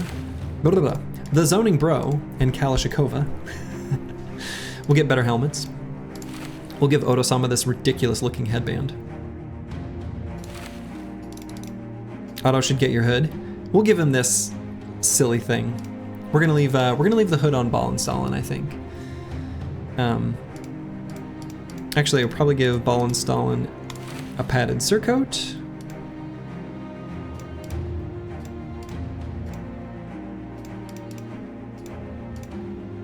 We're definitely gonna need some tools, so. Going hatless into battle, not as cool as advertised. Are people advertising that as being cool? Don't be a fool. That's not cool.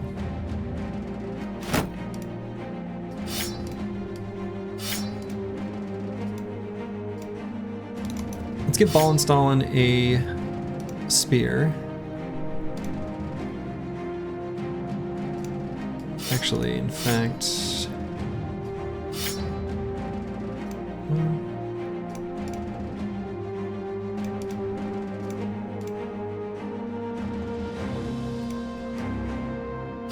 yeah, we don't need anyone with dagger and shield. Let's just go with regular weapons. Let's give him a scythe, but also a nomad mace. Give him choices. R.I.P. Cool Cleaver. Well, now you got like a cool sword, you know? Gotta take what you can get in this economy.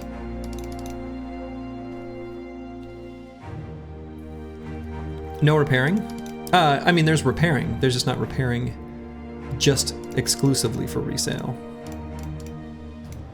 Slows the game down a tiny smidge. All right, so Einar here is pretty...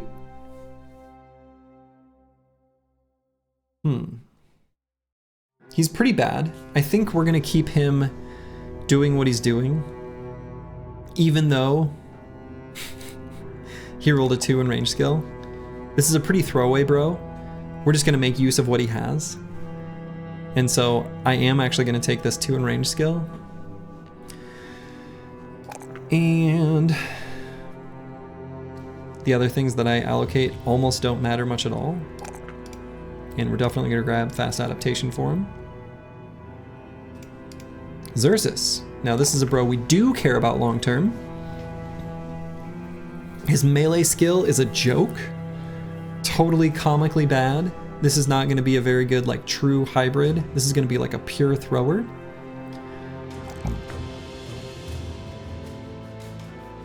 Does have decent initiative. You know how Slurgy is. We'll see if that ends up getting used. So the smart and responsible thing to do here, even though he'll probably end up with good enough range skill, we may not end up needing to make use of it too much. Well, let's grab fast adaptation at this level, which is totally fine. So 2 bros grabbing fast on this level. Geralt. Let's patch up his resolve. Just grab his primary stats. Student. No, definitely no student. We need power now. Student gives us power when we won't be needing it anymore. Generally speaking, I reserve student only for like second wave bros that I want to catch up to the first. So later recruits, when I start picking up premium backgrounds, I may grab student, but early on in a campaign, student is a liability that's just gonna slow us down.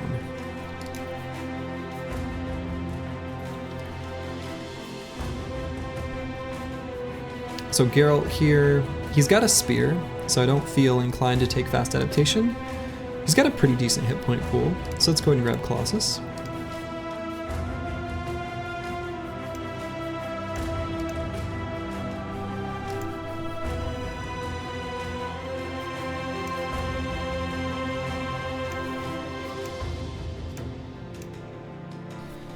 Looking at backup weapons for the throwers and bow, I actually think I'm gonna hand a scythe off to Einar. He'll need the hit chance help. He doesn't have much fatigue, so it'll be harder for him to use the bludgeon if he's been attacking with the bow, so this will be a bit better for him. But we'll still leave a bludgeon on Xerxes, especially since he's got the Nomad Sling as his backup. All right, team's slightly better equipped. Let's continue on up to Adlerstein. Oh, would you look at that? Would you look at the time? There's a trading caravan here.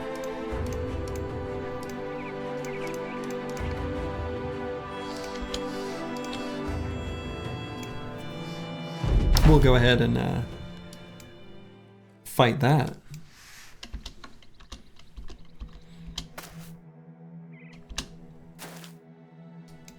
Okay, there is a caravan guard, so that's a little bit spookier.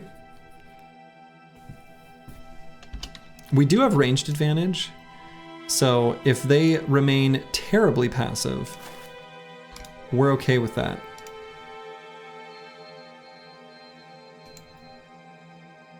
It's just like food's flying into, yeah, exactly.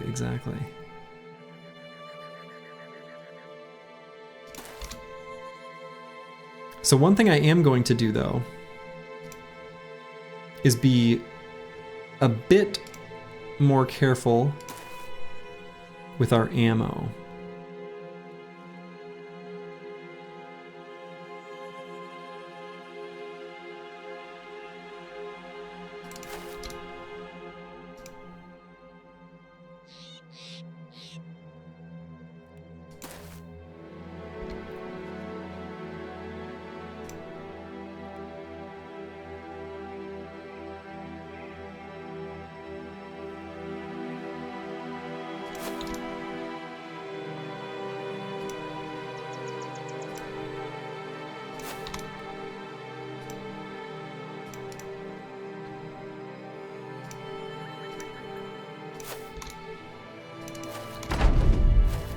Okay, so they are going to move forward. All right.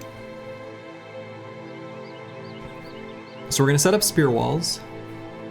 Kind of perfect that we're using the Zoning Bro as a dedicated spear. The name just makes sense. I kind of like that these caravan hands went down here, because there's no reason we can't just sort of like retreat those guys on the bottom up to just not give them the option.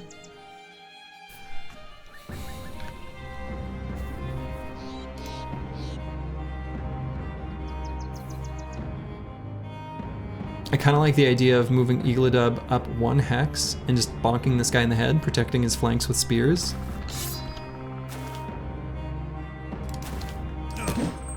Perfect. What a brute.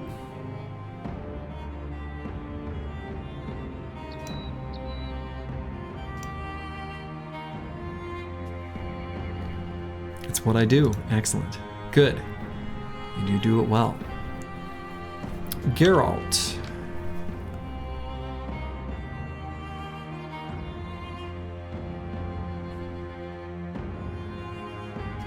We'll move up and just be ready to jump in where needed.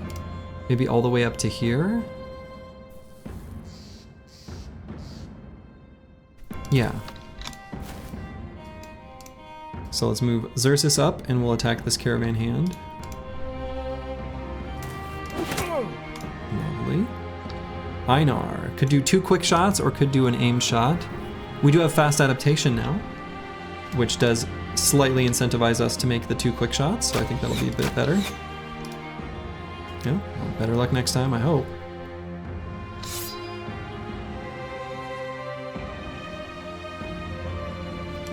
Definitely gonna run Oto-sama back. He does still have the Warhound to release. Trusty Fenrir. And we'll back up Ballenstallen 1 hex, I think. And I think given what I'm seeing from this battlefield, let's pull out the Nomad, Nomad Mace. We may get better use out of the stun.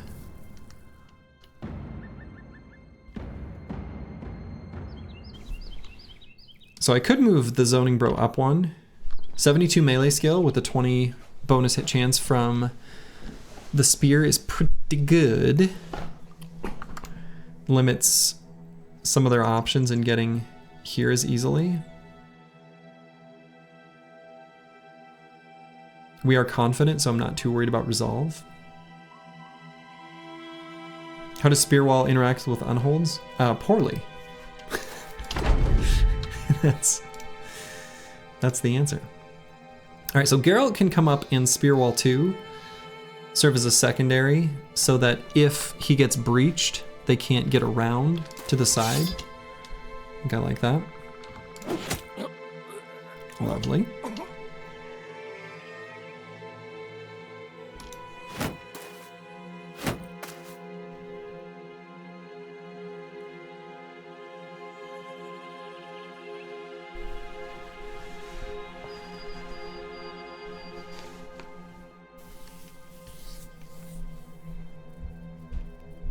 I guess I can wait on Eagledub to see if one of these caravan hands comes into melee. I don't know that they will. Same deal here, we'll wait on Einar to see if they reposition aggressively. Oto-sama's gonna wait. Kalashnikova definitely gonna spear wall again. Same deal with the Zoning Bro.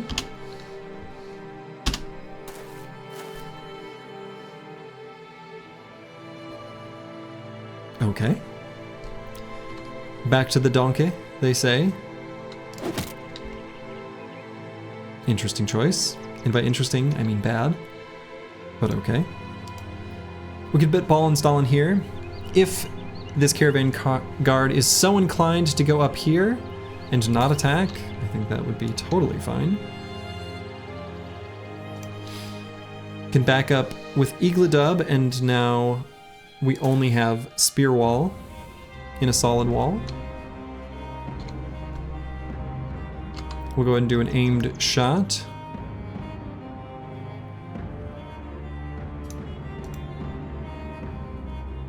Take a step forward to do it.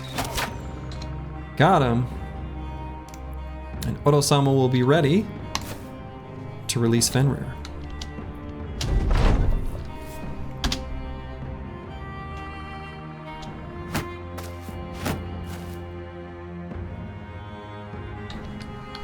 Interesting.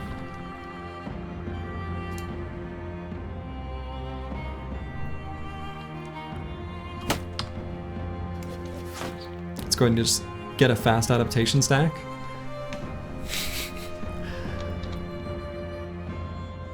Look, here's the deal. If they want to run back, that's fine by me.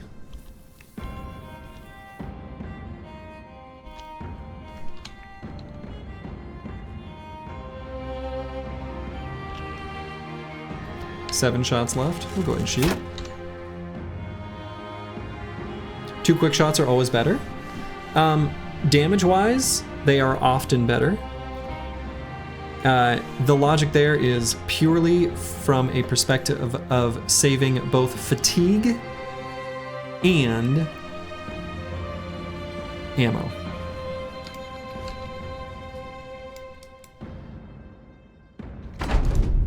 You must be too scary with your club, apparently.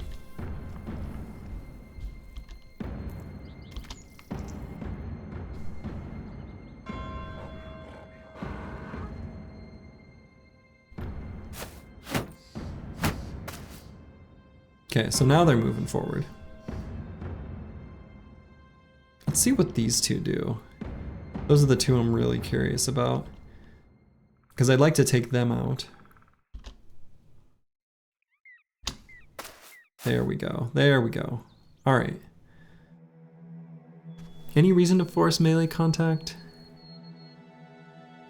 Probably not. Let's make them shield wall if they want to come on up.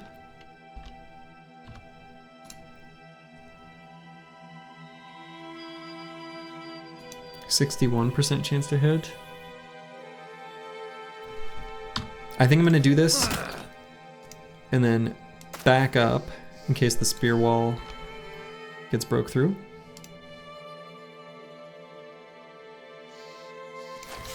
So we'll spear wall, aim shot, back up. Their overly passive nature is not doing them any favors.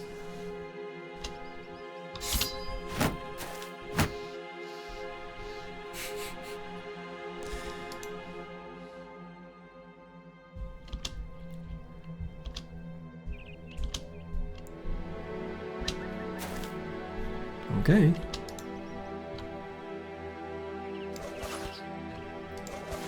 Build up fast adaptation stacks so that we can attack with javelins later. We do lose durability when we do that. So, not like totally free, but...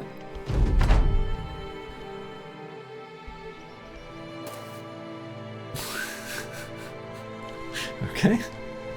All right.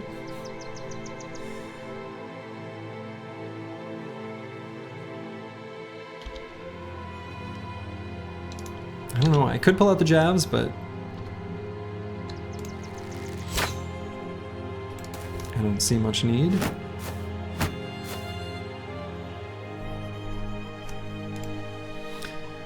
So, we're running low on ammo on the throwers, and the Nomad Sling is running low on durability. They seem slightly confused. Yeah, they're like, they can't make up their mind on what to do. I kind of like the way they're positioned right now. I feel like I can kind of isolate this caravan guard and get his armor, and then just blow up these. Ball and Stalin's got the mace, so between Geralt and the zoning bro, with their surrounds there, they should be able to do good work. We can unleash Fenrir down here. I think I like that. Did not get the stun.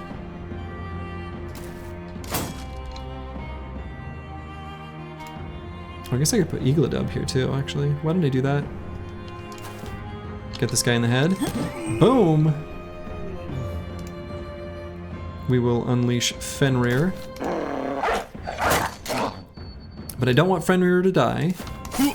So we will put a bro in contact there.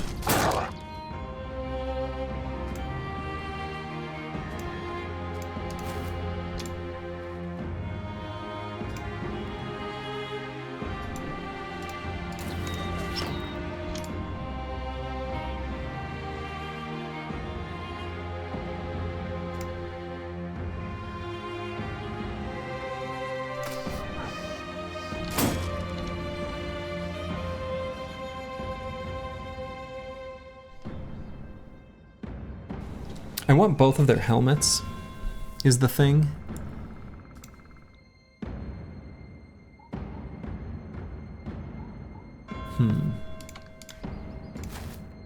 There we go.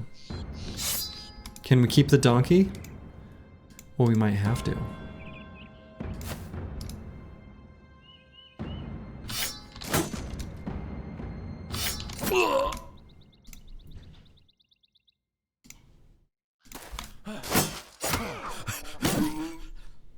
Okay, so unfortunately we hurt that guy's armor, but that's okay.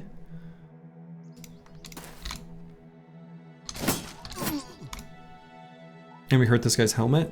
Oh, that sucks. Oh well. There we go.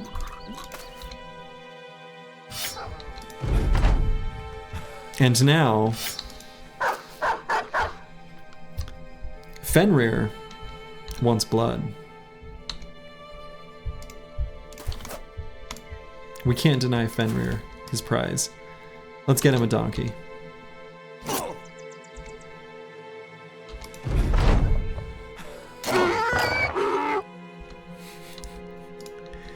The donkey simply cannot be allowed to live. This donkey shall perish in Fenrir's mouth. Alright, and then we'll dagger down this last caravan guard.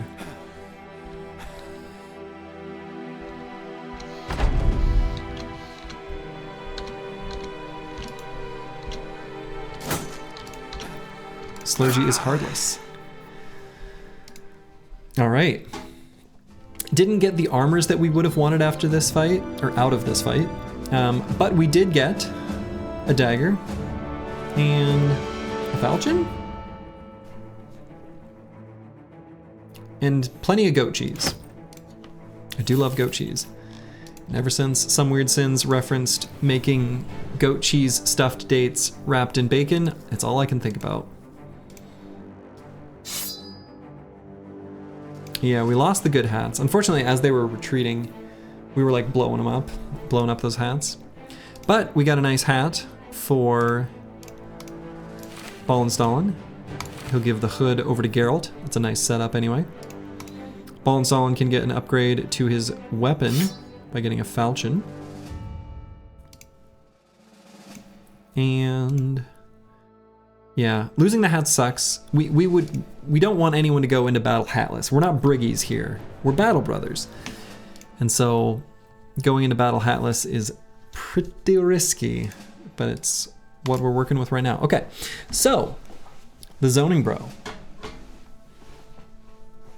Our lone wolf spear bro being the eventual plan.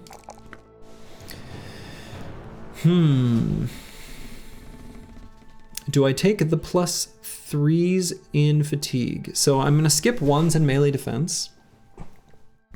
We are gonna be using a shield on this bro, is the plan. Resolve will be an important stat. Secondaries, all of the secondaries are important.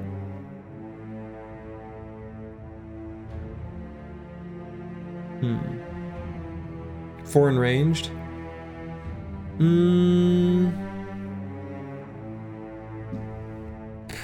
Probably not. There probably will be times where their positioning is such that they'll be subject to range fire.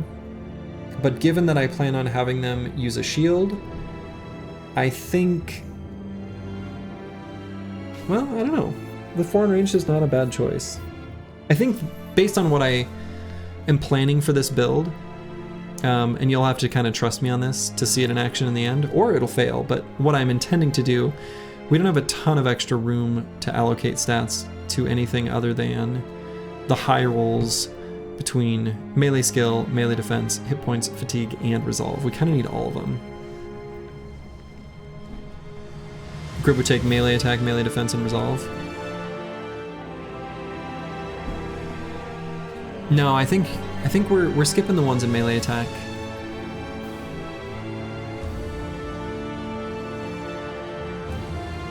Excuse me, the ones in melee defense. Sorry. Again, we'll have a shield.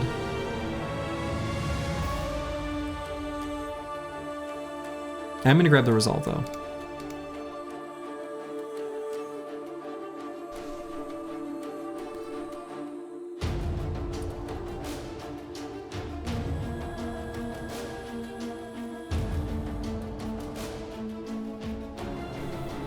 So now this is an interesting choice. I am definitely taking Spear Mastery next level. Oh, I closed my...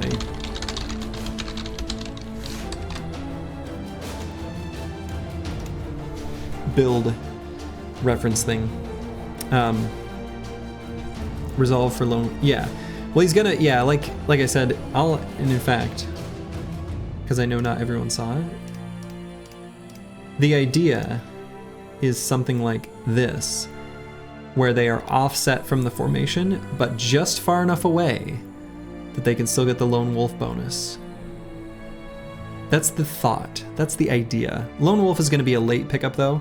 They're going to be kind of in line in formation with the rest of the squad for much of their time. Lone Wolf's going to be probably the 11th perk. So, and here's the planned perk selection.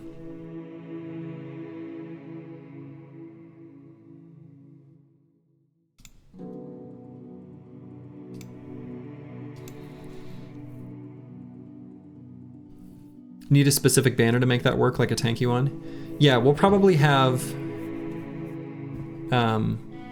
yeah, so again, actually I'll bring up the picture again. My thought, I think that's kind of true. Oh my god.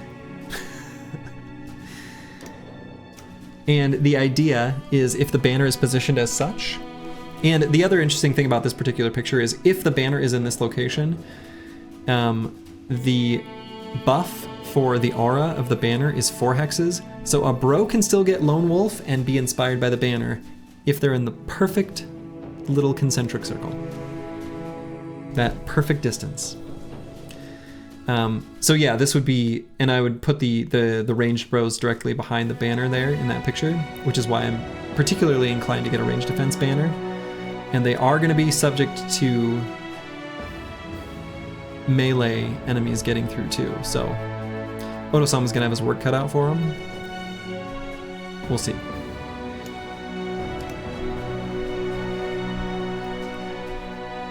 Anyway, so then the real question is the next perk here. Honestly, I'm sort of inclined to just be a basic bro and grab 9 lives here. Right now, the double grip bonus of the spear is so good that I don't really want to pull out the shields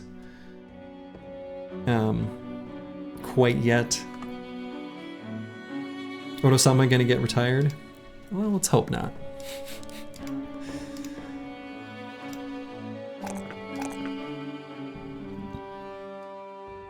And here we'll grab the 4 in Resolve, especially since Kalashkova has fear of the undead.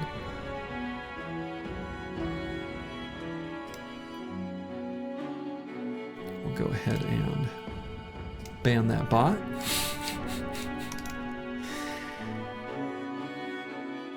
And so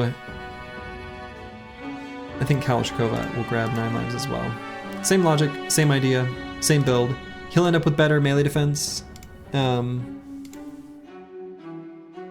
But yeah, 72 attack is kind of dope. It is. And the idea is this build needs melee skill. Melee skill is the most important single stat for this build. I'm a little sad that they low rolled in that particular regard. That is the crux. That's the whole idea behind this build being effective. Is I gave a spiel on it during the Oath Takers intro, but my experiment, my thought, is that if you can still get to those insane levels of hit chance against enemies with shields,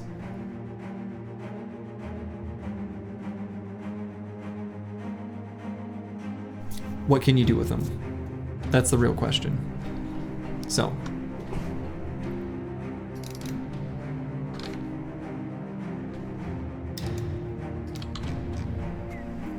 Do you have a Discord? I do not. Well, I actually, technically speaking, I guess I do, but it's not like a Slurgy public Discord. Maybe I'll make one someday.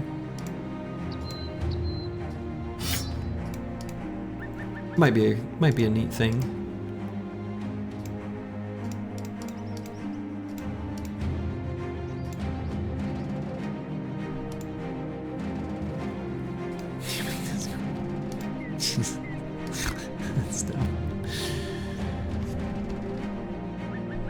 Yeah, Briggy's please leave, or lose to the fight, yeah. Slurgy's hiding the good stuff from us in his personal... No, my personal Discord's just like all my college buddies and stuff, that's the thing. Where we... I don't know. Actually, is that even mine? It might not be. Someone else might have started that one. I'm not even sure.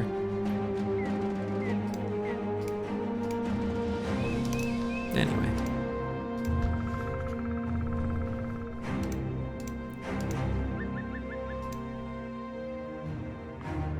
Are the memes good? It's mostly pictures of people's dogs.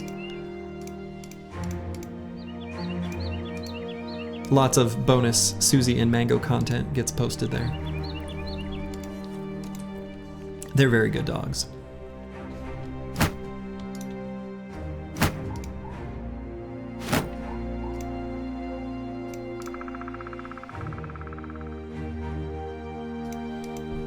Okay.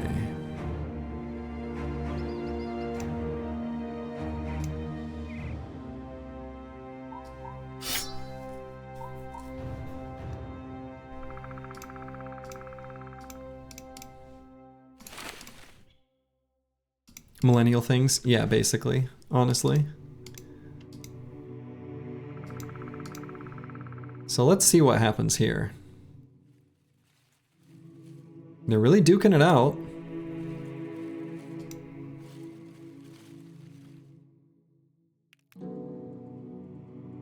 And the Briggies win.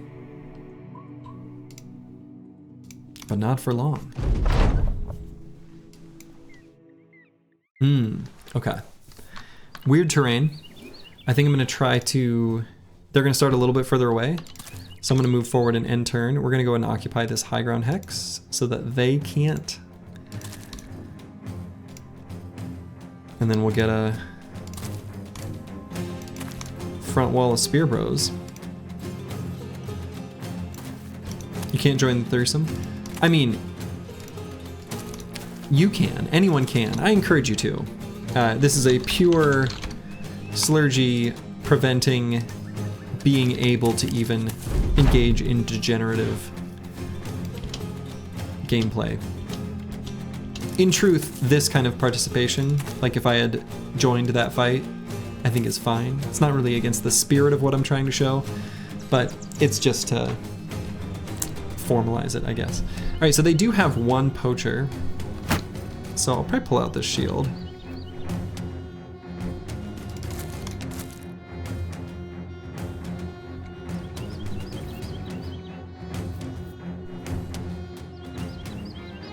Presumably they will move forward.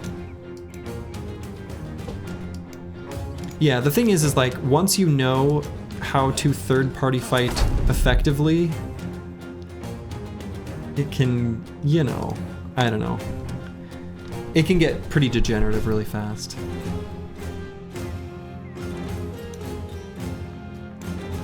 Slurgy's hottest take ever is that 3 ways are degenerative. There's an innuendo that I enjoy. Yeah, it's mostly just like the act of like luring noble patrols into brigands, or, you know, that's the one that's like most obvious. People do things like lure unholds into barbarian camps or orcs, and that's like, I don't know, to me, it's just not fun. I don't know.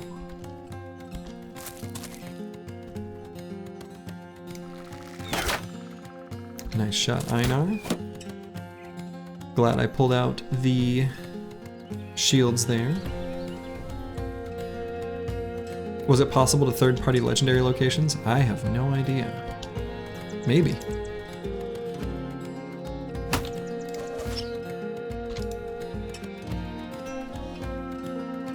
You see your future weapon? Which one's that? I don't know that I do.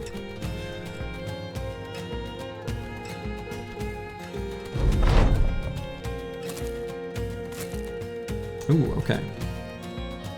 This thug moving forward. Might wait, because I might attack the poacher with Einar.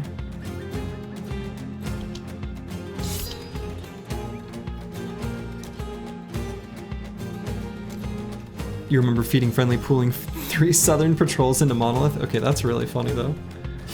Yeah, I mean that's kind of the specific thing that I had in mind to avoid. I just don't enjoy that kind of thing.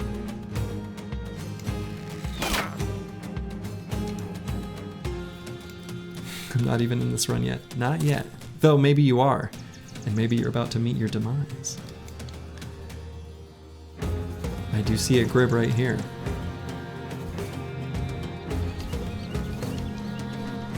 Caught red-handed, Mr. Grib.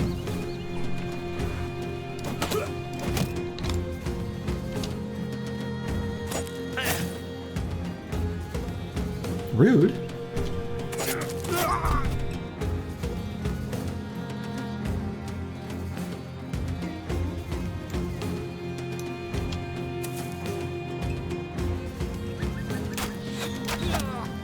Nice.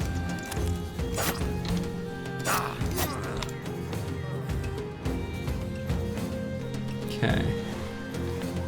And there's that one enemy that yet remains. That one, shoot. I shouldn't have moved to that hex.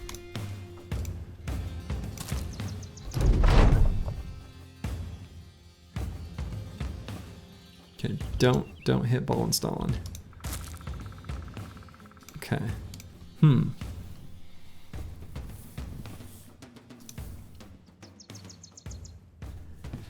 The thing is, we want that armor. EELI could take some damage here, but I'm a simple boy. This is just a doppelganger. This is not the true Grib. Good.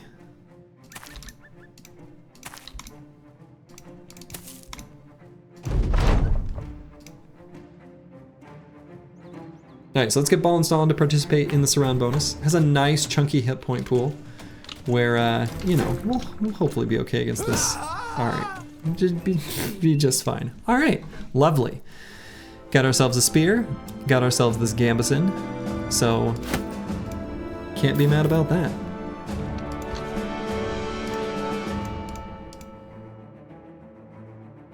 We'll get Ball installing at the gambeson. We've got full pajama gear here, which is nice. Didn't get any hats, which is unfortunate. Still need hats. That was the brute hitting the head? Yes. That was in fact EELI, our brute, bonking him right into the head. Pretty sweet.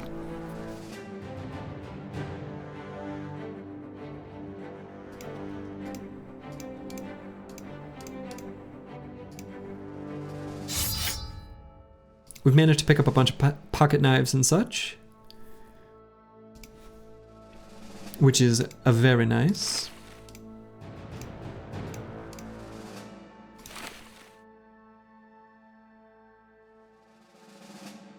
You could even say that it was bonkers.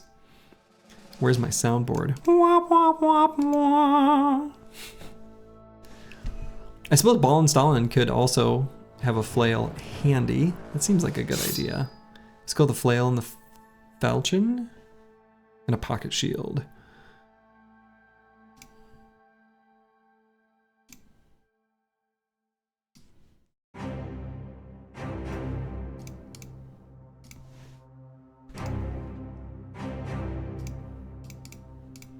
Okay. All right, so EELI.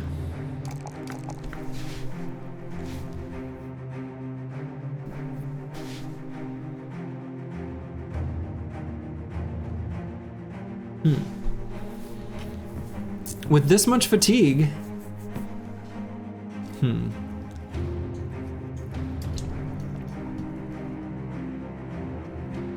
maybe he will end up being a flail duelist.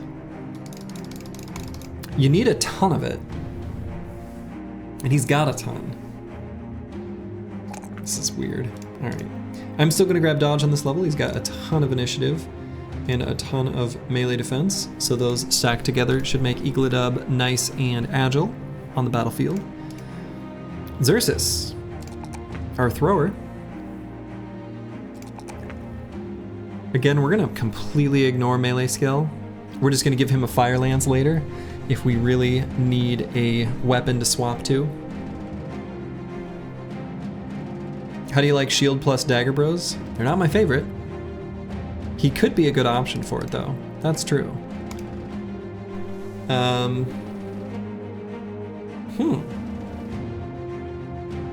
It is an option, isn't it?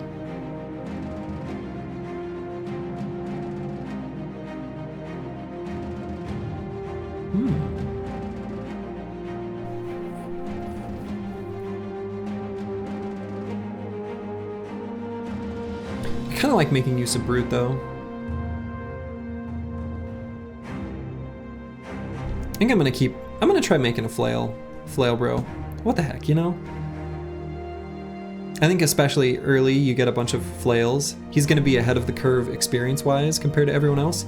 So you can grab a weapon mastery, we can grab flail mastery, where, let's see, what is this ability even called? Lash, where Lash can also avoid, ignore enemy shields. Seems pretty good.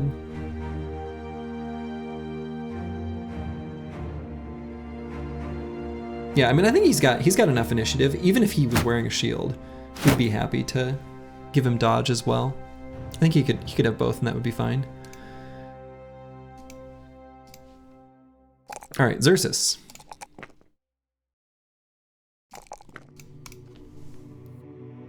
So here, could do Pathfinder, honestly.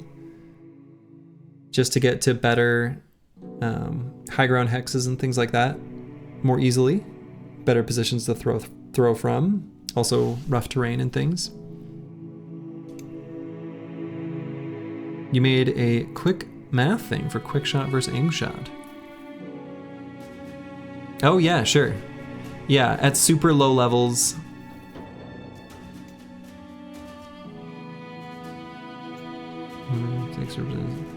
D represents distance from target.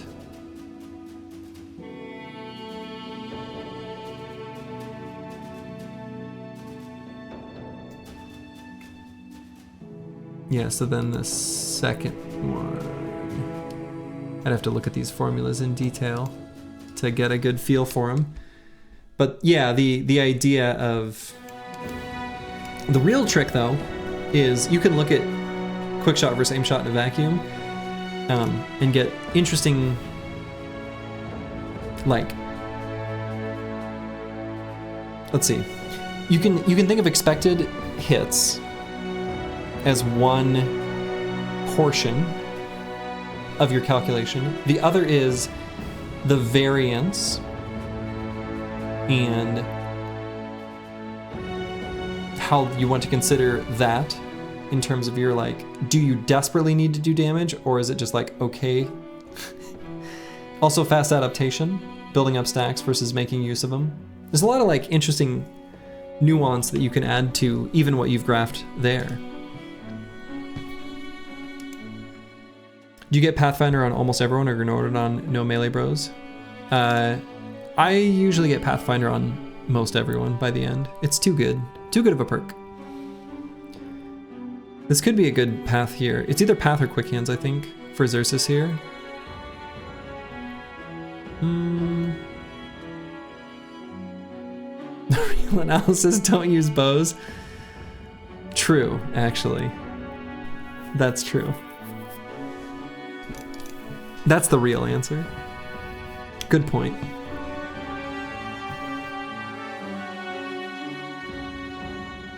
Let's go quick hands. There's times where we can use this Nomad Sling to build up fast adaptation stacks that I think is pretty relevant for a while. Made use of our little piddly bits of tools that we had pilfered very quickly. We got some Briggies fighting something, but they're all done now. Aim shot does more damage than armor pen. True. It does have more damage. I don't even know what the...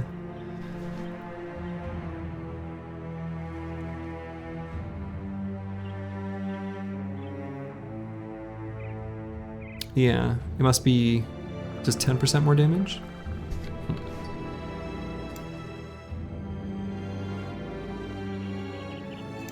Like base roll. And we made it to Adlerstein, which is raided with terrified villagers. I still have this contract up.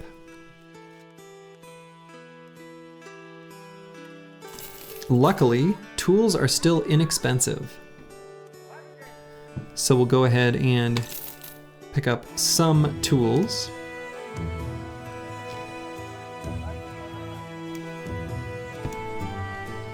Yeah, aim shot lets you move 1 hex. Quick shot lets you move 2 or sit still.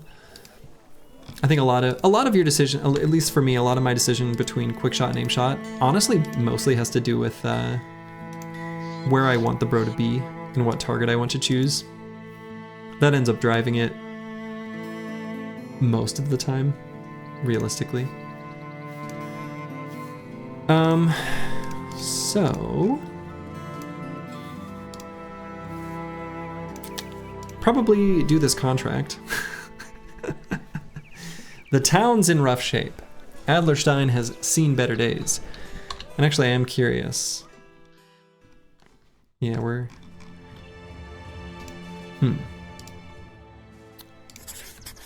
I'll go ahead and do this contract.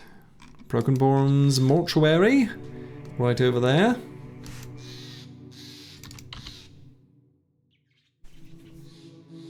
Making our way over there.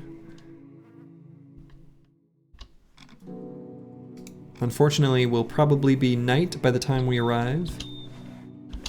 Although there is a possibility of a contract twist where this is brigands, which could be to our advantage. Realistically, it's probably zombos. So let's make sure we got our zombie killing weapons out.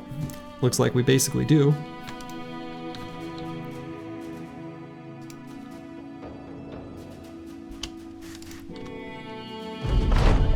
Two arms. Aha! It's Briggies. So we got a raider. Looks like based on initiative, the others are probably not raiders, unless they've got really heavy armor and weapons on.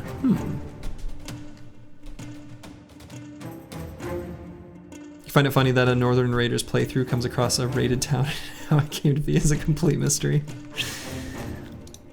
True. That is kind of funny. Okay. There is another raider. No helmet. Wonderful armor that we are going to get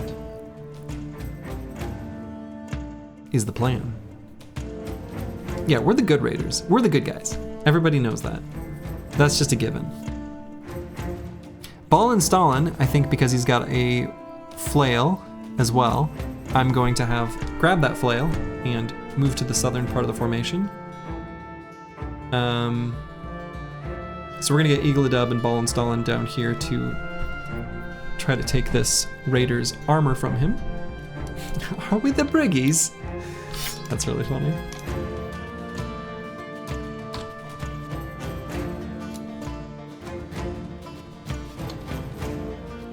Probably just go aim shot this thug. Okay. And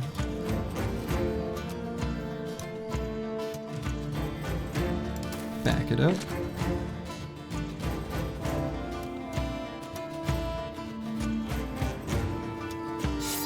Manhunter's run should be spicy.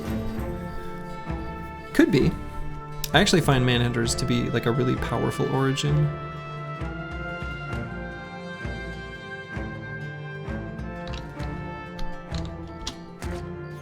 Okay.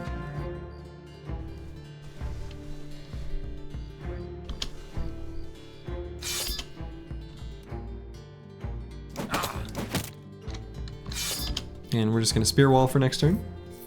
Eagle Dub will be ready to go to the southern part of the formation. We actually also want to bonk this guy in the head.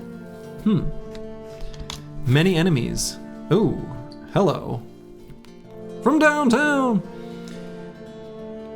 If I'd have known that guy had a reach weapon, I would have backed Eagle Dub and the Zoning Bro up. That's too bad.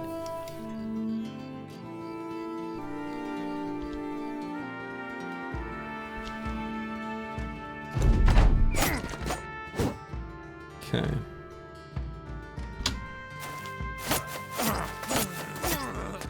Lovely. Let's just try to down this guy now. No, I guess I'll wait. We'll let this thug take his turn first.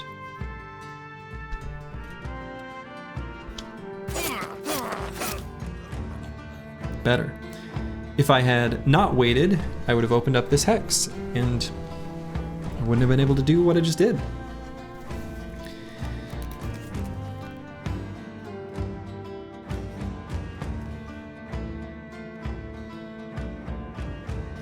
So we do want this bill hook.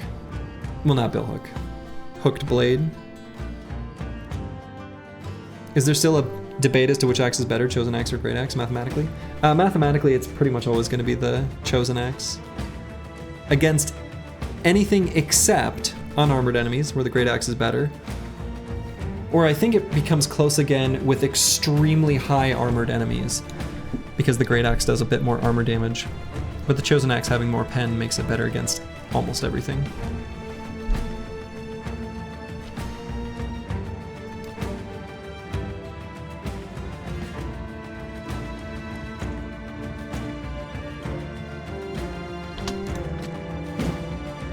Okay, there's that dodge.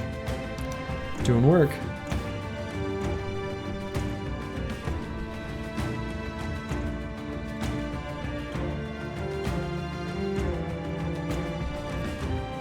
I'm not making another graph. Actually, the best tool for that kind of thing is, I'm gonna supply a link. Good old Turtle225's damage calculator is a super powerful tool.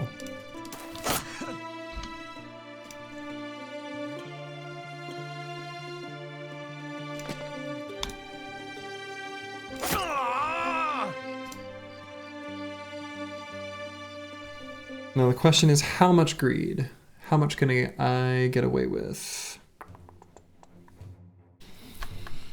I want both of these armors.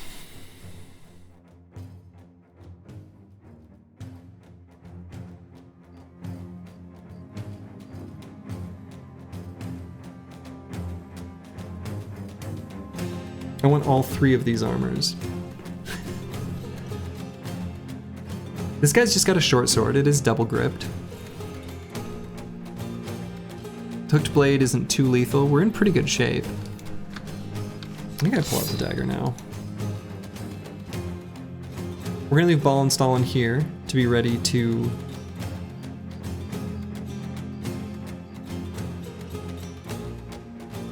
alongside Igladub take on this raider.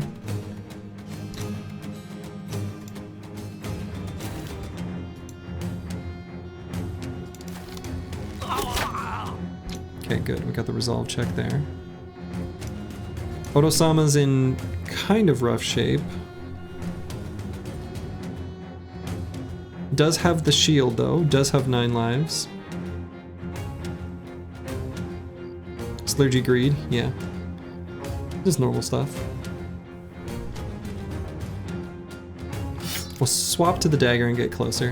If we get hit by the hooked blade, or get hit by the hooked blade. We got hit by the hooked blade, but 9 lives, no proc.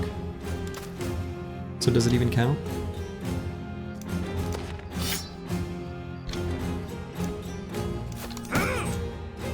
Bonk that guy in the head.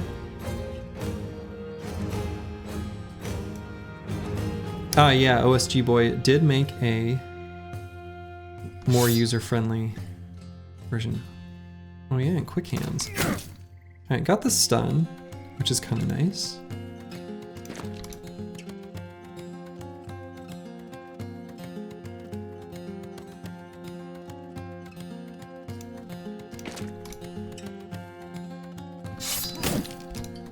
Stun there.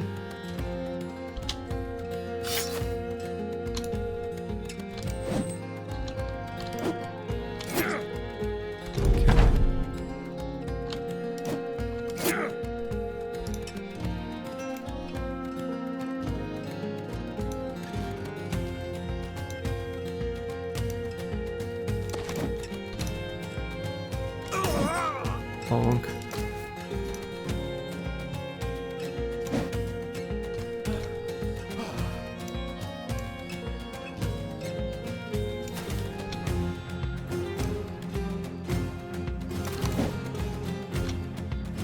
Okay. Because we didn't even proc 9 lives yet, Oto-sama gets to be a hero. A once holy monk succumbing to violence. What has the world come to?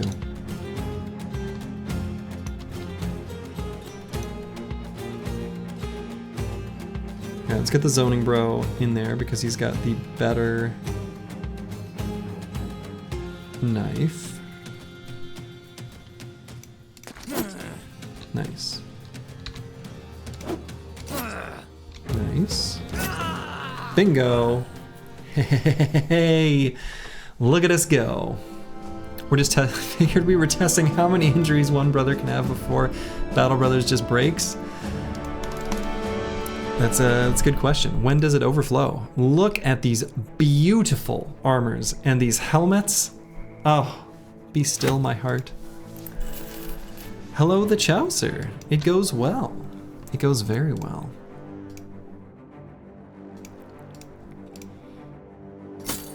We'll go ahead and equip these helmets.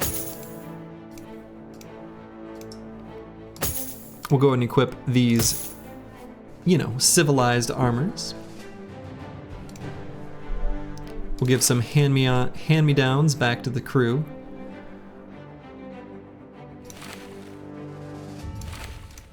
We'll give our pajama set to Xerxes, I think, here in the back. Fashion bros. Not going to completely neglect it, you know?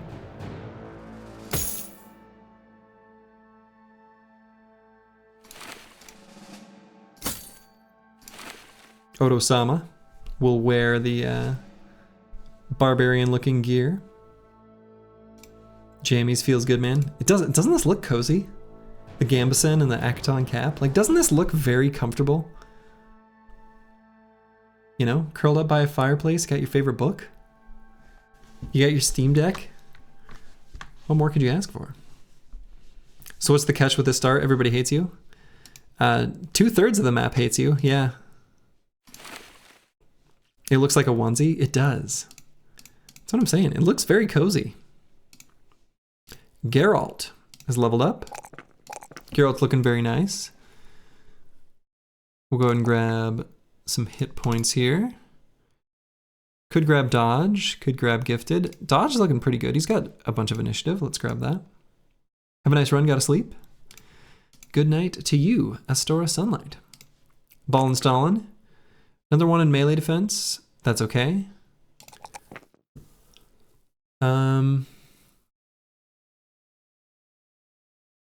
Yeah, we got some exclamation mark commands just to clean up the screen a little bit. Also, I can feel less, you know, guilty about adding more text to the Brigtionary. RRB plays Battle Bros with a gamepad. I tried to play it on my Steam Deck and found it to be a terrible experience. Just awful. Let's grab initiative here, actually. We'll grab dodge. Einar. Got another 2 in range skill? Whatever.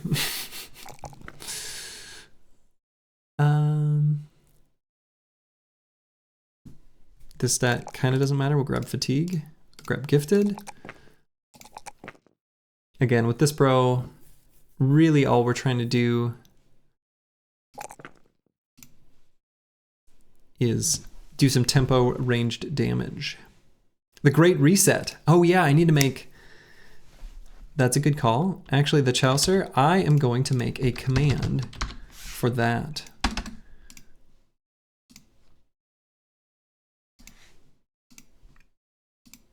Proc the Bard event? What is the Bard event? I don't even know. All right, and then on our banner here, oof. We'll grab these stats, I guess. And either Colossus or Dodge. Hey, Akibio. Hello, hello. How goes the Raiders? So far, so good. Off to a nice start. Go and turn in our contract. And after I turn in my contract... Oh, actually... Well, would you look at the time? I'm going to raid this trading caravan. However, I am actually 4 minutes late for my Dungeons and Dragons date. So unfortunately, I've got a jet to play some D&D with some of my buddies. And so I'm going to send you to someone who I enjoy watching, which is probably not up everyone's alley, but that's okay. A piano player I really enjoy who's playing Final Fantasy X, which is one of my favorite games. It's up there. It's on the list. And so, to all of you, wherever you are in the world, have yourself a wonderful day or night. Ta-ta.